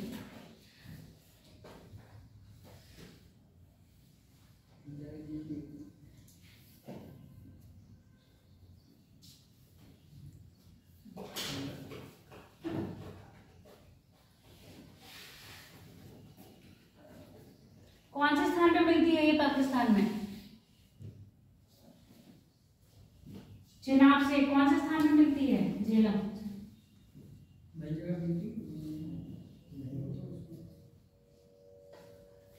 चिनाब तो सिंधु से मिठानकोट में मिलती है ना, मिठानकोट पठानकोट कहते हैं ना।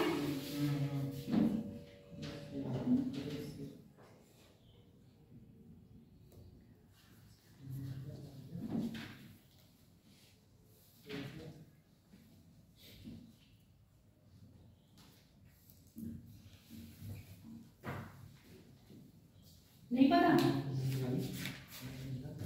नाम से भी आता है।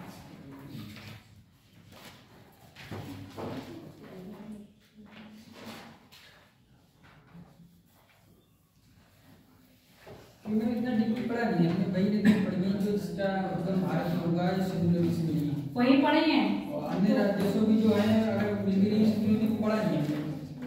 पढ़ाओ कि नहीं पढ़ाओ, फिर ये बताओ। मैं पढ़ा दो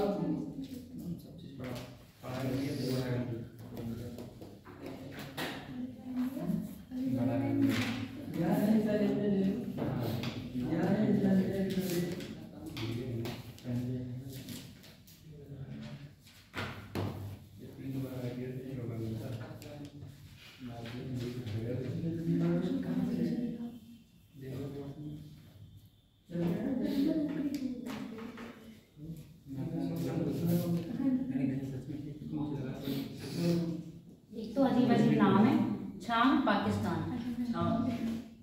झांग पाकिस्तान, झांग पाकिस्तान। झांग पाकिस्तान में झेलम किससे मिल रही है आपके? चेनाब से।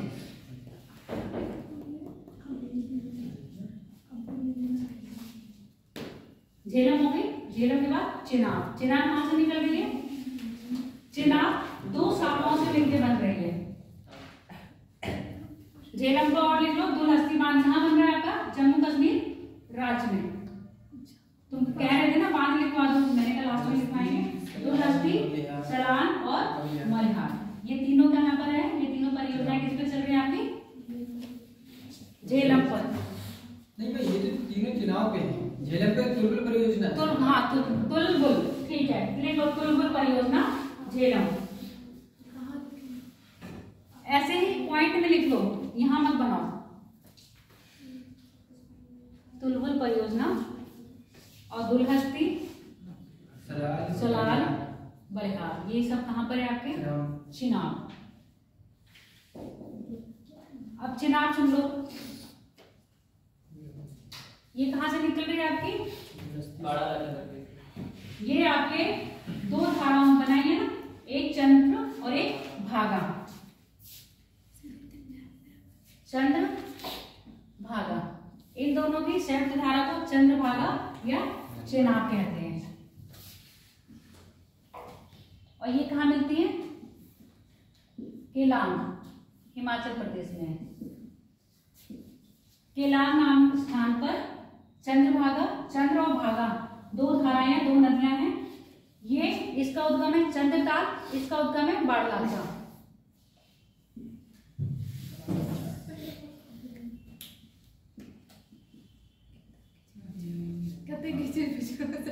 इसीलिए तो मैंने कहा तुम लोग को मैं सेपरेट सेपरेट बना के बता दे रही हूँ, लास्ट में मिला देना। वो लड़के बोले मैडम एक साथ।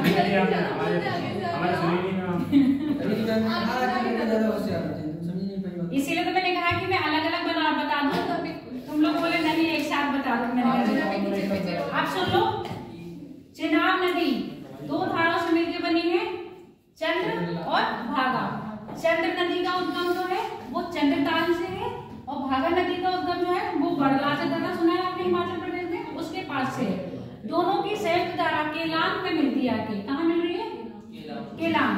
केलांग में मिलके इनकी संयुक्त धारा को हम क्या कहते हैं? चेनाब।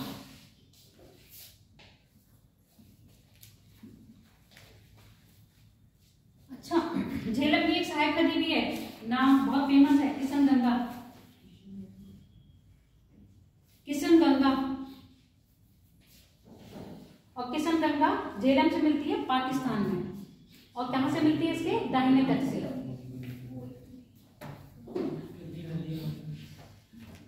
ये मेन नदियां हैं।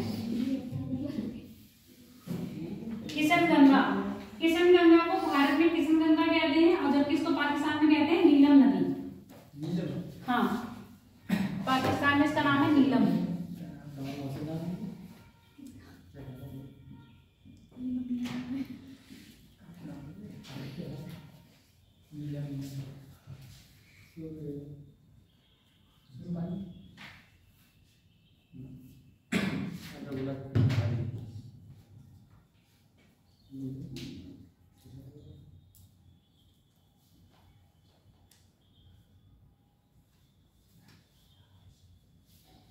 अब चेनाब से मिलती है रावी नदी। रावी का उद्गम स्थल और ब्यास का ब्यास कुंड।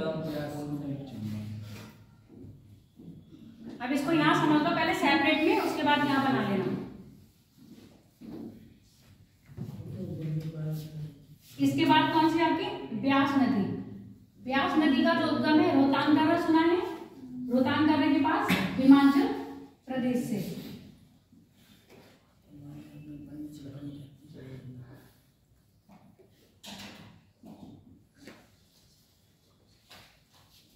ये निकलती है और कहाँ मिलती है आपके? कौन सी नदी में मिलेगी? चेनाब में। कोई भी नदी डायरेक्ट अपना पानी झेलम में, वो सॉरी सिंधु में नहीं डाल रही है। सब किस में डाल रही है अपना पानी? भारत से निकल रही है, सब चेनाब में डाल रही है। तो रावी नदी भी अपना पानी किस में डाल रही है? आपके चेनाब में।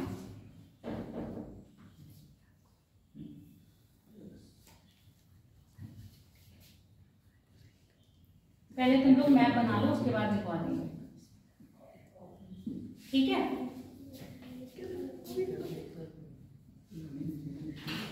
रोहतांग दर्रा, रोहतांग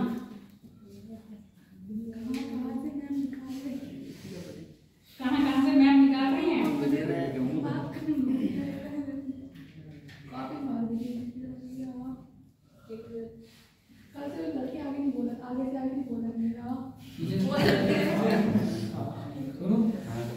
सबसे पीछे पीछे बोलना है।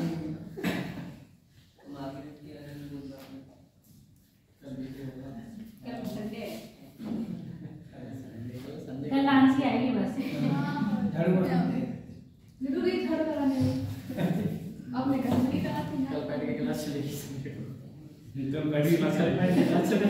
अहमद शितोल पाकिस्तान में कौन मिल रही है? रावी नदी किससे मिल रही है? चेनाब से।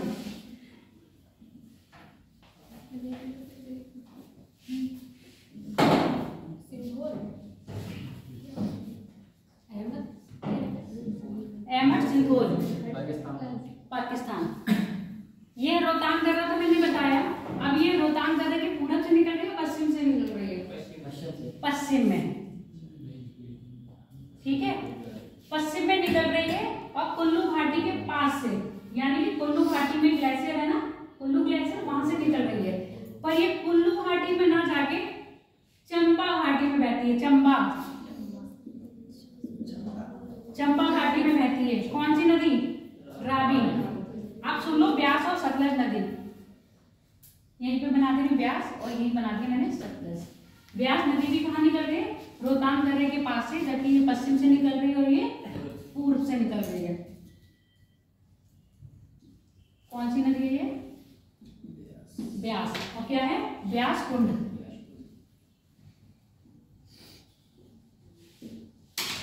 ये कुल्लू घाटी में फ्लो करती है। ये कौन सी में जा रही है? चंपा घाटी में, ये कुल्लू घाटी में। निकलने के स्थान दोनों का एक ही जगह है, पर एक जा रही है चंपा में, एक जा रही है कुल्लू में, ठीक है। अब ये कुल्लू से निकल के, मतलब कुल्लू घाटी में फ्लो करते करते हरिके बैराज, पंजाब में ना, हरिके बैराज,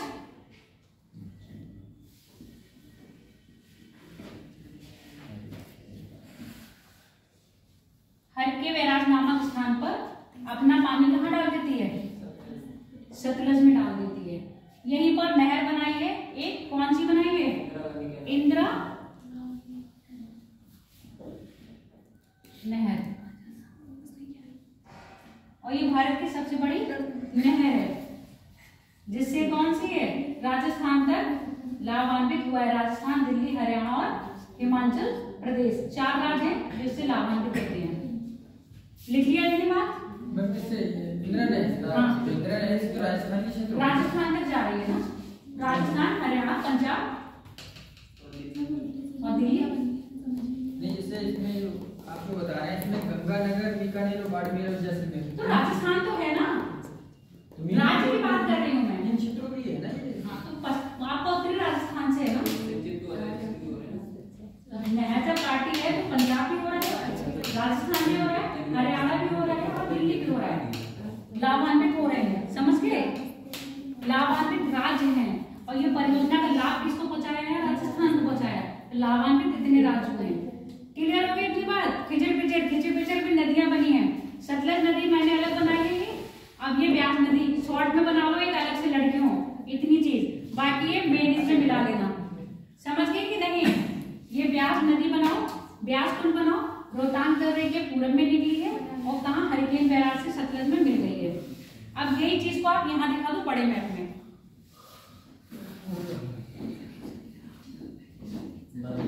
आधे लोगों के दिमाग में खिचड़ी पक गई होगी, घर जाके एक बार मैप फिर से देख लेना, खिचड़ी खा लेना, ठीक है। अब ये भी कहाँ मिलेगी आपकी?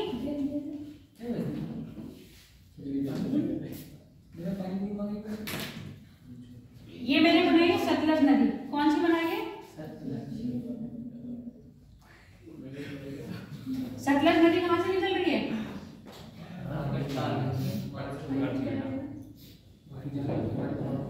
राकस ताल। राकस ताल कहाँ है आपका? तिब्बत में। और ये राकस ताल एक सेंटर द्वारा किससे जुड़ा हुआ है? मानसरोवर। क्लियर हो गई बात? एक सेंटर द्वारा किससे जुड़ा है? अब यहाँ मैंने कौन सी बनाई थी आपकी? ब्यास नदी। ये बना दिया था रोहतांग दर्रा का पूरब और ब्यास कुंड। जितनी बार लिखोगे उतना ही याद रहेगा। नहीं बेटा, ये हरियाणा में। वो अलग ब्यास गुरदासपुर है, ब्यासपुर नहीं गुरदासपुर। वही देखा तो ब्यास नदी घाटी। तो ये ब्यास नदी ये है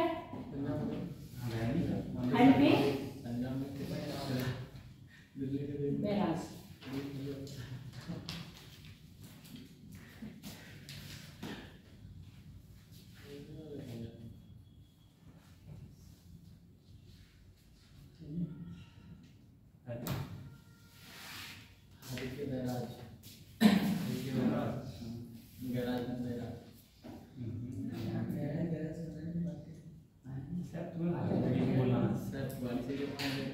अलीपुर पाकिस्तान। अपना चल कहाँ गिरा रही है? अलीपुर पाकिस्तान में। अब आप लोग बहुत शॉर्ट नोट में बनाओगे तो ऐसे लिख लेना, एक तरफ उद्गम लिखना, एक तरफ उनका निदान भी लिख लेना, ठीक है?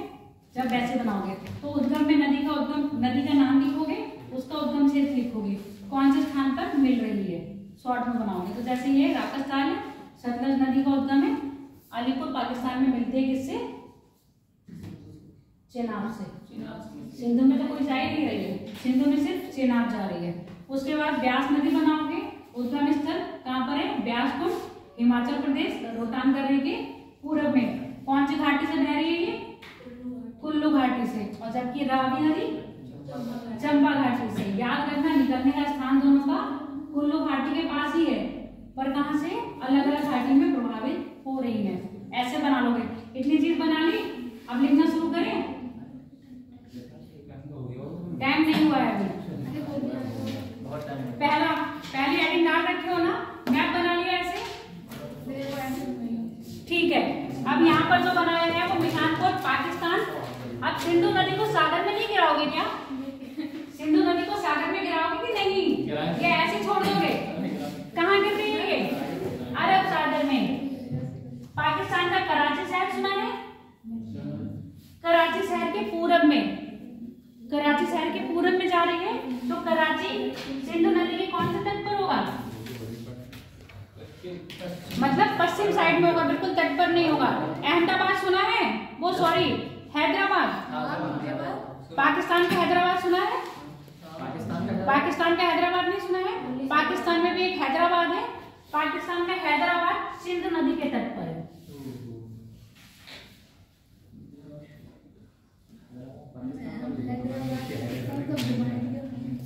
यहाँ हैदराबाद पाकिस्तान लिख लेना, ठीक है?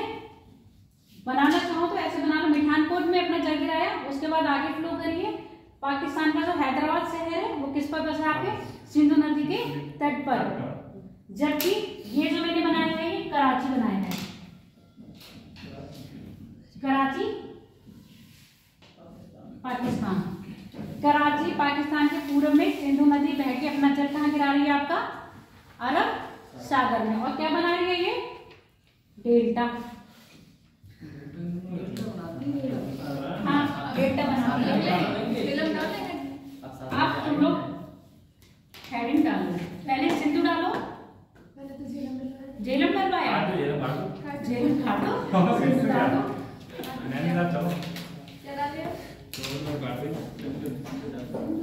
चलो हाँ हाँ डाल दे, लिखो बेटा। अरे मैं बता दी मैंने आपको। क्या हो गया?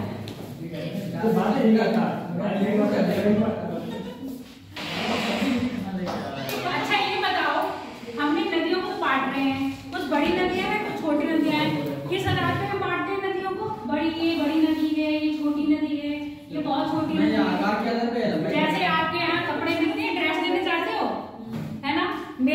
स्मॉल है, मेरा साइज मीडियम है, मेरा साइज एक्सएल है, मेरा डबल एक्सएल है, मेरा ट्रिपल एक्सएल है। ऐसी नदियों के भी आधार होंगे ना। डबल एक्सेल होता है।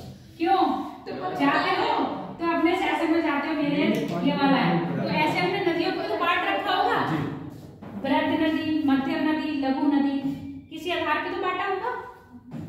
तो नदियों का क्षेत्रफल होगा ना, जो नदी 20,000 वर्ग किलोमीटर से अधिक में बह रही है वो क्या है, आपकी मुख्य नदियां हैं। जैसे आपकी गंगा, यमुना, सिंधु, ब्रह्मपुत्र, गोदावरी, ये सब नदी क्या आपकी मेन नदियां हैं, यानी कि मुख्य नदियां हैं, जिसका क्षेत्रफल क्या है 20,000 वर्ग किलोमीटर से अधिक है। उसके बाद मध्य में आएंगी, मध्य में कौन सी आएंगी, जो 2000 से 20,000 के बीच में बह रही होंगी। 2000 से 20,000 वर्ग किलोमीटर के बीच में बह रही होंगी वो मध्य नदियां होंगी, और जो 2000 से कम क्षेत्रफल में बह रही होंगी वो कौन सी होंगी, लघु। क्लियर है इतनी बात की नहीं? तो जो नदियां हम ये पढ़ रहे हैं वो कौन से उसमें आ रही होंगी, मुख्य नदियों में आ रही होंगी, क्योंकि इनका क्षेत्रफल कितना होगा 20,000 वर्ग से अधिक। अब खाली एक नदी का मिला के नहीं है ना, सहायक नदियों का मिला के हो रहा है ना, बात समझ में आ रही है ना। तो इनकी सहायक नदियां बहुत ज्यादा है, जो कितने वर्ग क्षेत्र को घेरी हुई है, 20,000 वर्ग किलोमीटर क्षेत्रफल के अधिक एरिया को घेरी हुई है। क्लियर हो गया? अब लिखो, पहले सिंधु नदी डालो, सिंधु नदी मुख्य नदी, मुख्य नदी सिंधु नदी है। सिंधु नदी के बारे में आज हमारे पहले सिंधु नदी भारत की मुख्य नदी, भारत की कह लोगे क्योंकि वो भारत के सिर्फ एक ही राज्य में बह रही है, अंतरराष्ट्रीय है ना, इसको हम बाद में करवाएंगे। मतलब सिंधु नदी लिखो, हम लिखवा रहे हैं। सिंधु नदी मुख्य नदियों में से एक है, जिसका क्षेत्रफल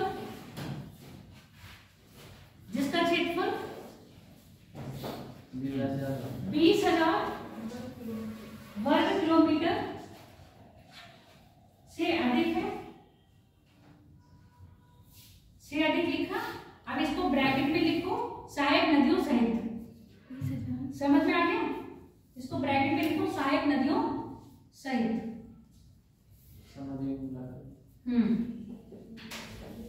अब नया पॉइंट लिख लो इसी में, ये कंप्लीट हो गया।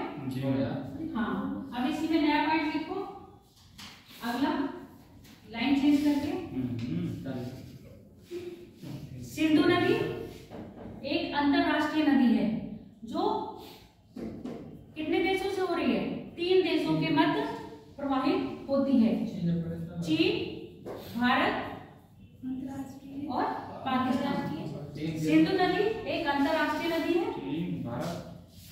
जिसका प्रभाव चीन, भारत और पाकिस्तान में है। अब जहां पर चीन लिखा है ना, ऐसे लिखा होगा, तुम लोगों ने इसका पेन उठाने वाली थी, मैं पेन से बोर्ड पे दिखाने वाली थी, ऐसे लिखा होगा वो चलता ही नहीं।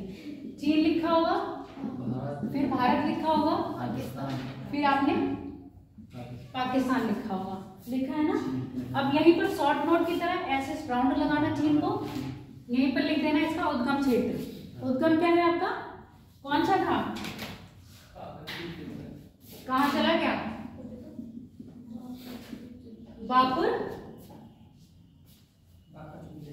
बाखरचू, कैसे कैसे नाम है, बाखरचू। इन चीजों का नाम बदलना चाहिए, मोदी जी को तो सब हिस्ट्री अपने देश के नहीं है ना, अपने देश में होता तो तब बदल दिया जाता। बाखरचू के नाम बदले पड़े, ठीक है। कौन से ग्लेशियर से, आप सुन लो मेरी बात, यहाँ पर जहाँ चीन लिखवाया तो उद्गम लिख लेना यहीं पर, बाखरचू ग्लेशियर, ग्लेशियर। अब यहाँ पर आप भारत लिखोगे, जो अभी यहाँ पर शॉर्ट नोट में बताए थे, भारत में ऐसे 2 एरो बना लेना, बना लिए। कहां से प्रवेश कर रही है आपके, दम चौक, प्रवेश लिखना दम चौक से, खाली लद्दाख में प्रभावित होती है, लेह इसके तट पर बसा हुआ है। तो यहाँ पर ही आपके सारे पॉइंट हो जाएंगे। दमचौक में प्रवेश करती है, भारत लिखा, प्रवेश दमचौक से। मात्र एक राज्य कौन सा है आपका? UT, Ladakh, UT. ले इसके तट पर बसा है, कौन से तट पर है? दाएं।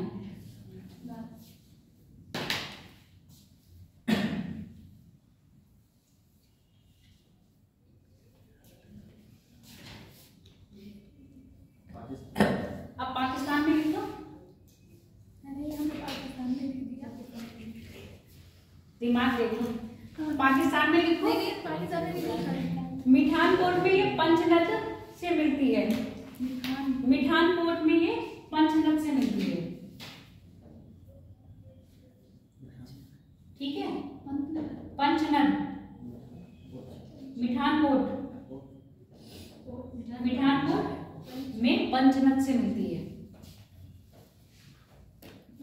ठीक है। एक एरो बना दिया। उसके बाद अरब सागर में मोहाना बनाती है, और बाकी ये सब चीजें तो आपने मैप में दिखा दी होंगी, दिखाई है, ठीक है।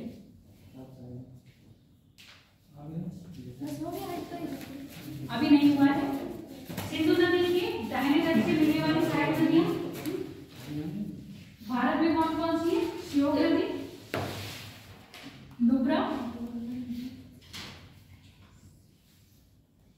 श्योक नदी, नुब्रा नदी और गिलगित नदी।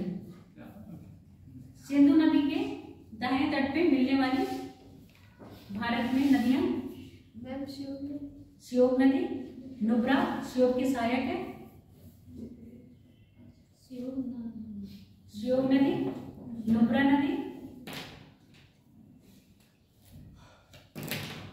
और गिलगित।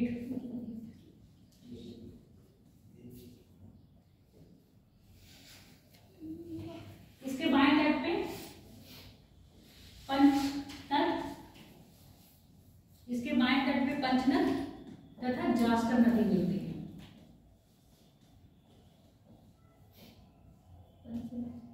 पंचनद तथा जास्कर नदी मिलती है।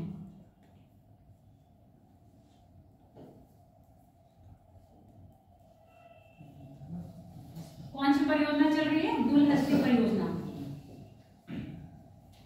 नहीं, इस पे नहीं चल रही है, दुलहस्ती झीलम पे चल रही है।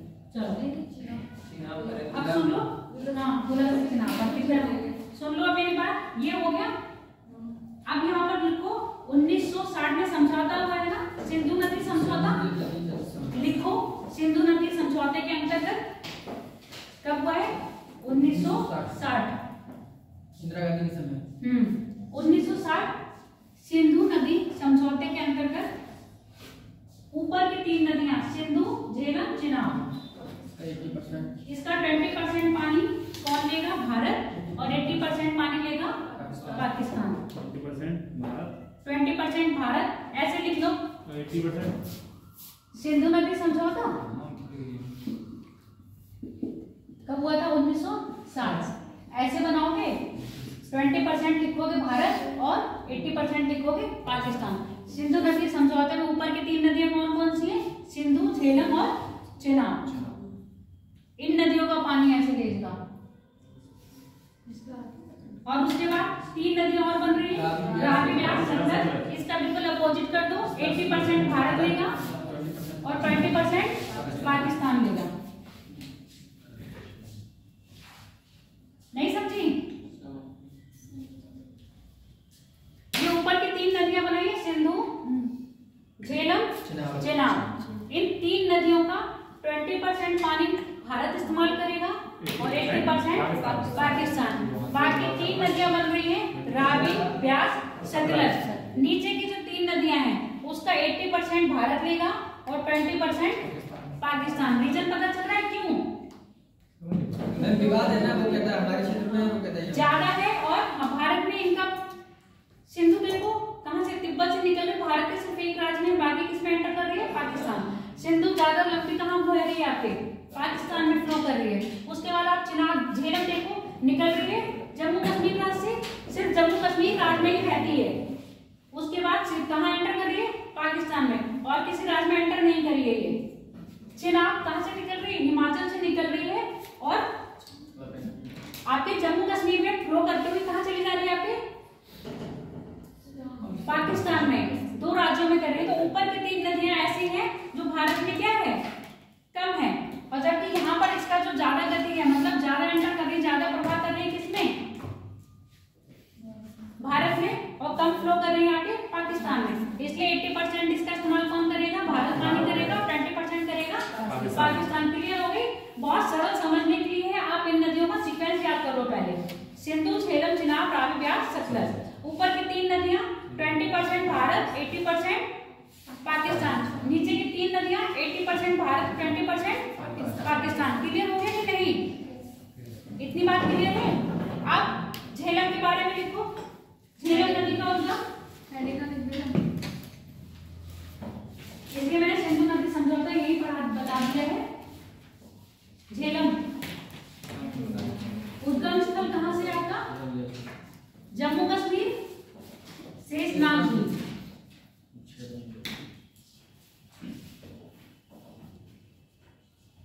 जम्मू कश्मीर पुराने नाम भी लिखा हिस्ट्री में लिखाया हुआ है मैंने।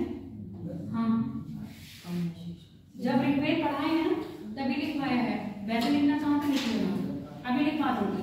जम्मू कश्मीर एंड शेषनाग झील। सिंधु का तो सिंधु है ही है। झेलम का क्या है? ब्यास का विपाशा है। झेलम का विदिस्तर है। चिनाब का अस्कनी है।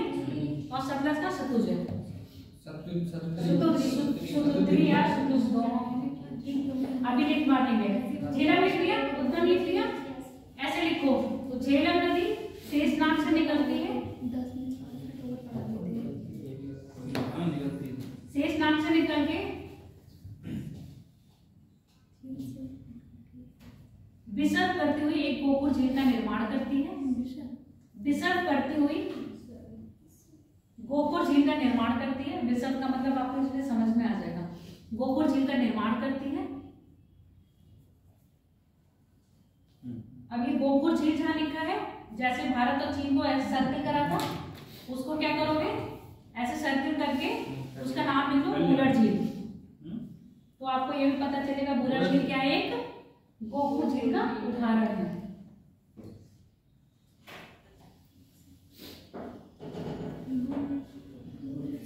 ठीक है, बुलर झील की विशेषता क्या है? ये भारत की सबसे बड़ी मीठे पानी की झील है।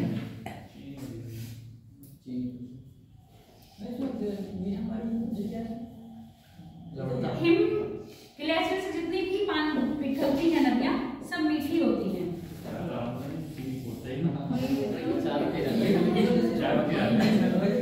मतलब खारा पानी नहीं होता है। और जितनी भी आपकी राजस्थान की नदियां खारी है, बैंगलोर झील है जितनी खारी है।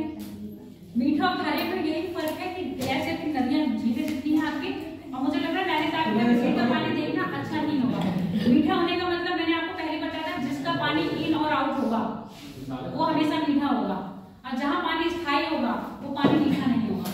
नदियों का आपके नैनीताल में जो झीलें हैं उनका पानी मीठा नहीं होगा। इन और आउट बताया था ना, जब वर्ल्ड की आपको क्या पढ़ा रहे थे? झीलें पढ़ा रहे थे तभी बताया था। जहाँ नदियों का, झीलों का पानी इन और आउट होगा वहां पर पानी मीठा होगा। जहाँ पर पानी स्टेबल होगा वहां पर पानी मीठा नहीं होगा। रीजन पता चल गया? बुलर झील बना दी। अब बुलर झील से निकलते हुए लाइन चेंज करके लिखना, ठीक है? बुलर झील से आगे प्रवाह करते हुए अब ये क्या बना रही है? झेलम नदी भारत और पाकिस्तान के बीच में कुछ दूरी तक सीमा का क्या करती है? निर्माण करती है। कहां से? मुजफ्फराबाद से बंगला तक। भारत और पाकिस्तान के बीच में सीमा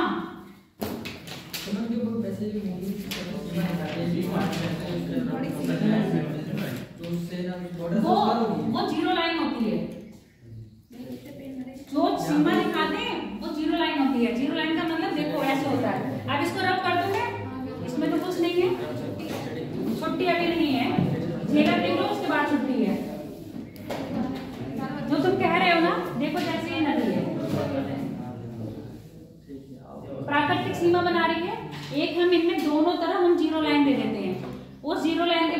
नहीं जाएगी, सिर्फ आर्मी के लोग ही जाएंगे। उधर की आर्मी इधर आ जाएगी, इधर की आर्मी उधर आ जाएगी। वो भी क्यों? तो अभी मीटिंग या बातचीत करनी होती तब। अब ये जो तार खींचे हैं इसके इधर से पब्लिक आ सकती है, आपको आर्मी मतलब इसके इस पार पब्लिक नहीं आएगी, आर्मी के लोग आ सकते हैं। इसको हमने जीरो लाइन कहते हैं, जो तार की बैरिकेडिंग करी जाती है और ये दोनों तरफ करी जाती है। अब ये नदी है ना, तो इस नदी को भी हम आधा आधा बांट सकते हैं। इसका आधा पानी पाकिस्तान और आधा पानी भारत। कभी भी राज्यों के बीच में भी नदियां आएंगी तो उसको ऐसे ही डिवाइड करा जाएगा। नदी अगर ऐसी सीमा रेखा बना रही है तो आधी आधी बांटी जाएगी। इसका आधा पानी पाकिस्तान का, आधा पानी भारत का होगा। अगर यही जैसे आपकी काली नदी है, भारत और नेपाल के बीच में सीमा बना रही है, तो आधा पानी पाकिस्तान वो नेपाल ले रहा है और आधा पानी, ऐसे ही आपकी चंबल नदी है जो एमपी और यूपी के बीच में थोड़ी दूर तक क्या कर रही है, बॉर्डर का निर्माण कर रही है, तो उसको भी, उसका भी हम आधा पानी देखते हैं, यूपी का होगा और आधा एमपी का होगा। क्लियर हो गया? जब भी कोई नदी बनाएगी, जो तुमने बैरिकेडिंग पूछी है, इसको हम कहते हैं जीरो लाइन। जीरो लाइन में क्या होगा, आपका बॉर्डर लाइन सेना रहेगी। पब्लिक यहाँ पर टूरिस्ट के हिसाब से देखने आएगी, पर इसको कभी क्रॉस नहीं करेगी। इसको आर्मी वाले भी क्रॉस नहीं करते। क्रॉस कब करेंगे? जब इनकी मीटिंग, हाँ जीरो लाइन पे जाते हैं। जीरो लाइन आपको देखने को मिलेगी। आप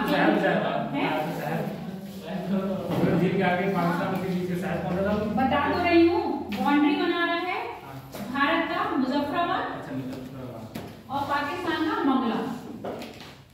भारत का मुजफ्फराबाद और पाकिस्तान का मंगला के बीच क्या कर रही है? सीमा रेखा का निर्धारण कर रही है, तथा फिर पाकिस्तान में प्रवेश करके ये किस में मिल जाती है? चिनाब में। पाकिस्तान में प्रवेश करके चिनाब में कहाँ मिल रही है?